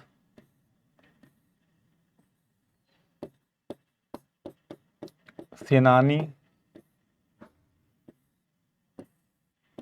और ग्रामणी, ये राजा की सहायता के लिए होंगे। ये 3 लोग होंगे जो राजा की सहायता करेंगे। कौन कौन? पुरोहित, सेनानी और ग्रामणी। पुरोहित क्या करेगा? राजा को सोचने समझने की राय देगा कि कैसे सोचा जाए, कैसे क्या किया जाए, ये किसकी जिम्मेदारी होगी? पुरोहित की। सेनानी क्या होगा? जो रक्षा संबंधी झगड़ा हो तो उसमें राजा की सहायता करेगा। और ग्रामणी क्या होगा? जो असैनिक सभी प्रकार के प्रशासन को देखेगा। तो 3 अधिकारी हुए जो राजा को असिस्ट करेंगे, पुरोहित, सेनानी एंड ग्रामणी। ये 3 लोग जो हो राजा को असिस्ट करेंगे और राजा को बताएंगे कि कैसे क्या किया जाए। क्लियर? तो राजा, तो ऋग्वेद में क्या होगा? सबसे पहले मैंने बताया कि आर्य कहां से आए? मिडिल एशिया से आए। राजा के वर्ग क्या होंगे? तो राजा के 2 प्रकार के क्या होंगे? पहला, प्रोटेक्शन ऑफ देयर ग्रुप्स, अपने कबीले की रक्षा करना, एंड वार फॉर एनिमल्स, बस पशुओं के लिए युद्ध करना। स्पेशली किसके लिए? गायों के लिए। तो ऋग्वेद में आएगा गोसु, गवेषण, गम्य, ये जो वर्ड आएगा ये किसके लिए आएगा? युद्ध के लिए आएगा। मतलब राजा किसके लिए युद्ध करेगा? पशुओं के लिए युद्ध करेगा। ये चीजें हमने आपको बताई। इसके बाद हमने बताया कि राजा को चैलेंज क्या है। तो 2 प्रकार के चैलेंज होंगे, एक तो एमंग द ग्रुप्स, अपने ग्रुप में, और दूसरा लोकल जो नेटिव हैं, लोकल जातियां हैं उनके लिए। तो ऋग्वेद में एक फेमस युद्ध मैंने क्या बताया? दासराग युद्ध, जिसको हम कहते हैं 10 किंग वार। 10 किंग वार किसके बीच में हुआ? भरत वंश के clan Sudas and 10 other king. किस रीजन क्या था? The distribution of water of Ravi river. Ravi का पुराना नाम क्या है? परुस्नी। परुस्नी नदी के जल के बंटवारे को लेकर। दूसरा क्या है? Difference the ideology between Vishwamitra and Vashishtha.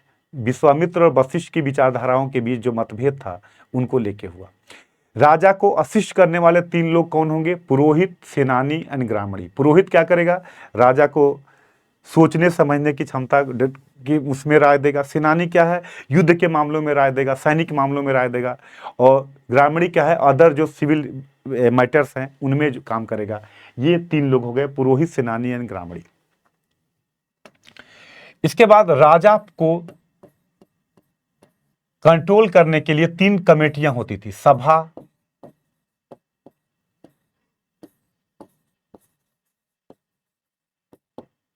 समिति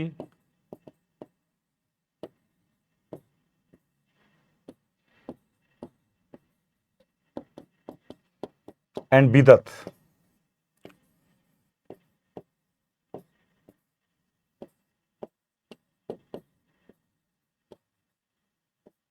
सभा, समिति एंड विदत। सभा क्या करेगी?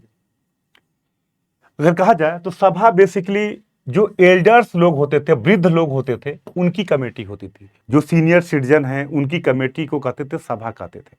समिति में सामान्य लोग होते थे, जनरल मास होता था सामान्य लोग में। और राजा समिति के कंट्रोल में, मतलब राजा हमेशा समिति की राय लेने के लिए आतुर रहता था, लेने के लिए तैयार रहता था, और इनको सपोर्ट हमेशा राजा की जरूरत होती थी। विदत के बारे में बहुत ज्यादा जानकारी नहीं मिलती। ऋग्वेद कहता है कि विदत जो था एक प्रकार की धार्मिक या शैक्षणिक संस्थान था, रिलीजियस या एजुकेशनल इंस्टीट्यूशन था। इसके बारे में बहुत ज़्यादा जानकारी नहीं मिलती। और आगे लेटर वैदिक एज में सभा समिति तो मिलते हैं, लेकिन विदत की जानकारी हमें नहीं मिलती। तो राजा को नियंत्रित करने के लिए सभा, समिति एंड विदत होता था। राजा को असिस्ट करने के लिए पुरोहित, सेनानी एंड ग्रामणी होते थे। और राजा को एक अधिकारियों का समूह होता था जिसको कहते थे रत्नी।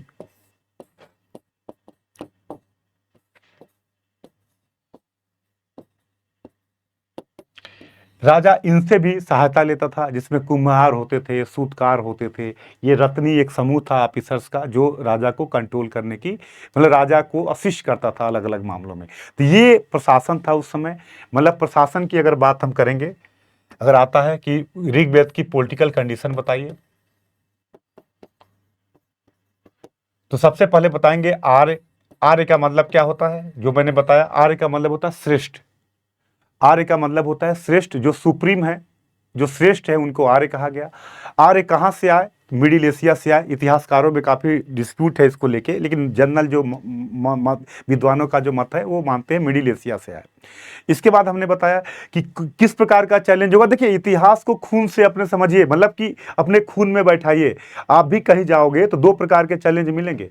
लोकल लोग आपको रहने नहीं देंगे, और जो आपके बाद आएंगे वो भी कंपटीशन करेंगे आपसे। तो 2 टाइप्स ऑफ चैलेंज रहा, एक तो यहाँ के लोकल लोगों से, और दूसरा क्या रहा, जो बाहरी जो आर्य और कबीले के रूप में आएंगे उनके बीच में। और इसका सबसे बड़ा एग्जाम्पल क्या मिला, टेन किंग वार मिला। इसके बाद हमने आपको बताया कि राजा को असिस्ट कौन करता था, पुरोहित, सेनानी और ग्रामणी। राजा को नियंत्रित करने के लिए कमेटियां कौन थी, सभा, समिति और विदत। राजा, लेकिन अभी भी याद रखेगा, आज की जैसी ब्यूरोक्रेसी नहीं थी, टैक्सेशन नहीं था, अभी भी कर व्यवस्था नहीं थी, कोई टैक्स सिस्टम डेवलप नहीं हुआ था। राजा को लोग स्वेच्छा से टैक्स देते थे, जिसको बलि कहा जाता था। बलि मतलब ये अपनी मर्जी से था, अभी टैक्स सिस्टम डेवलप नहीं था, पेमेंट वाली नौकरशाही डेवलप नहीं थी, कबीले में ही किसी को पुरोहित बना दिया गया, कोई सेनानी के रूप में काम कर रहा है। तो ये चीजें अभी यहाँ पे डेवलप नहीं हुई थी। ये था इनका पूरा का पूरा एक तरीके से पॉलिटिकल कंडीशन। तो आज की क्लास में हमने 3 चीजें देखी। अगर आप देखो पूरे क्लास की मैं समरी आपको बताऊं, तो आज की क्लास में सबसे पहले हमने, चूंकि जब भी हमने इतिहास की पहली क्लास ली थी तब भी मैं बोला था कि हिस्ट्री हवा में नहीं पढ़ते। पहला क्वेश्चन आता है कि हम जो बता रहे हैं उसका सोर्स क्या है। हम अपने मन से तो नहीं बताएंगे राजा ये कर रहा है, राजा वो कर रहा है। तो सबसे पहला आता है कि सोर्स क्या है, व्हाट इज द सोर्स। तो सबसे पहले हम वैदिक एज को जानने का मेन सोर्स है वैदिक literature.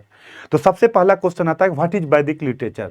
It means Vedic literature क्या है, Veda, Brahmana, Aranyaka and Upanishad, all these are called Vedic literature. तो क्वेश्चन आता है वेद क्या है। वेद का मतलब होता है नॉलेज। वेद को क्या कहेंगे, नॉलेज। वेद कितने हैं, तो मैंने बताया ऋग्वेद है, यजुर्वेद है, सामवेद है, अथर्ववेद है। ऋग्वेद में मैंने क्या बोला कि 10 मंडल है, 1028 इसके सूक्त है, जिसमें मैंने आपको बताया कि इसकी 5 शाखाएं हैं। शाखाएं कौन, सब क्वेश्चन है जो आपके खून में होना चाहिए। साकल, वास्कल, अश्वलायन, संखायन, मांडुक, ये क्या है, इनके ब्रांचेज हैं ऋग्वेद के। और ये क्या होता है ऋग्वेद, भगवान की स्तुति के लिए, भगवान की प्रार्थना के लिए गाए गए मंत्रों के संग्रह को क्या कहते हैं, ऋग्वेद कहते हैं। गाता कौन है ऋग्वेद को, होत्री। मतलब ये अगर गलत कर रहे हैं तो मतलब आप बाहर जा रहे हैं। हर सीरियस लड़का, ये इजी क्वेश्चन है जो हर आदमी के, जो भी सीरियस है लड़का जो पढ़ने कंपटीशन के क्षेत्र में है उसको ये आना चाहिए। तो ये हो गया ऋग्वेद। फिर मैंने क्या बताया, यजुर्वेद। यजुर्वेद क्या है, कर्मकांडी है, यह प्रोज एंड पोएट्री दोनों में है, गद्य और पद्य दोनों में है। और यजुर्वेद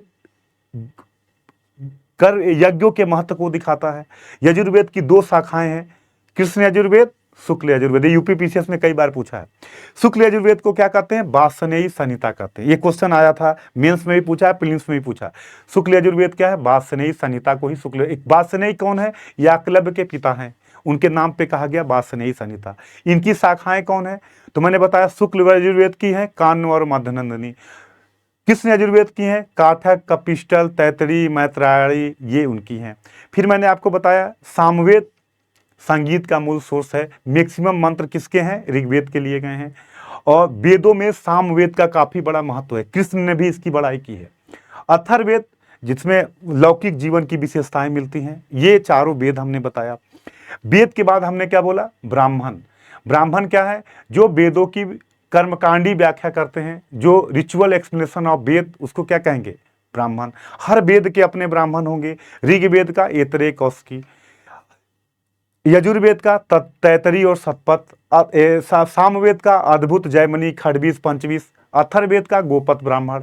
ये मतलब ये सब आपके दिमाग में होना चाहिए अगर सिलेक्शन चाहते हैं तो। और इसके बाद अथर्ववेद का क्या है, गोपत ब्राह्मण।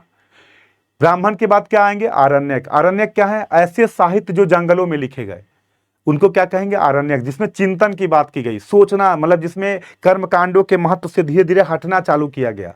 और सबसे लास्ट में आता है उपनिषद, जिसमें मैंने आपको बताया उपनिषद क्या है, जो वेदों की तार्किक व्याख्या करता हो, जो रेशनल एक्सप्लेनेशन ऑफ वेद, जो साइंटिफिक एक्सप्लेनेशन ऑफ वेद, जिसमें कर्मकांडों का विरोध किया जाता है, जिसमें ब्राह्मणों की सुप्रीमेसी का विरोध किया जाता है, जिसमें ब्रह्म की अवधारणा दी जाती है, उसको क्या कहते हैं, उपनिषद कहते हैं। तो वेद, ब्राह्मण, आरण्यक, उपनिषद, इनके द्वारा हमें वैदिक काल की जानकारी मिलती है, जिसमें हमने बताया ऋग्वेद की जानकारी केवल ऋग्वेद देता है, मतलब 1500 से 1000 के बीसी की जो जानकारी है ऋग वैदिक पीरियड, इसकी जानकारी कौन देगा? ऋग्वेद देगा। इसके बाद अदर की सामवेद, यजुर्वेद, अथर्ववेद, ये सब लेटर वैदिक एज की जानकारी देते हैं। वेदांग मैंने बताया, वेदांग क्या है? वेदों की सरल व्याख्या करने के लिए जो साहित्य लिखा गया उसको वेदांग कहते हैं। वेदांग कितने हैं? 6। शिक्षा है, छंद है, कल्प है, व्याकरण है, ज्योतिष है, निरुक्त है, ये क्या है? वेदांग है, जो 6 वेदांग की मैंने बताया। फिर मैंने बताया आर्य कहाँ से आए? मध्य एशिया से आए। कहाँ रहे? सप्त सिंधु के क्षेत्र में रहे। इनका लोकेशन क्या था? तो इनको हिमालय की जानकारी थी। हिमालय की एक चोटी थी मुजवंत, इनकी जानकारी थी, इनको इनके बारे में जानते थे। ये गंगा यमुना का उल्लेख है इसमें। सरस्वती को सबसे ज्यादा पवित्र नदी मानते थे, जिसको नदीतुमा कहा जाता था। सिंधु का उल्लेख है इसमें, मतलब गंगा यमुना इनकी क्या थी? बाउंड्री थी। इस प्रकार से इन्होंने आर्य आए। पॉलिटिकल कंडीशन मैंने बताया कबीले के रूप में। तो मतलब 2 टॉपिक हमने आज बताया, एक बताया वैदिक साहित्य,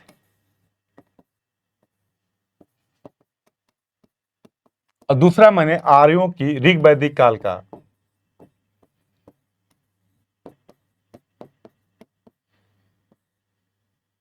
राजनीतिक स्थिति, पॉलिटिकल कंडीशन ऑफ ऋग वैदिक पीरियड।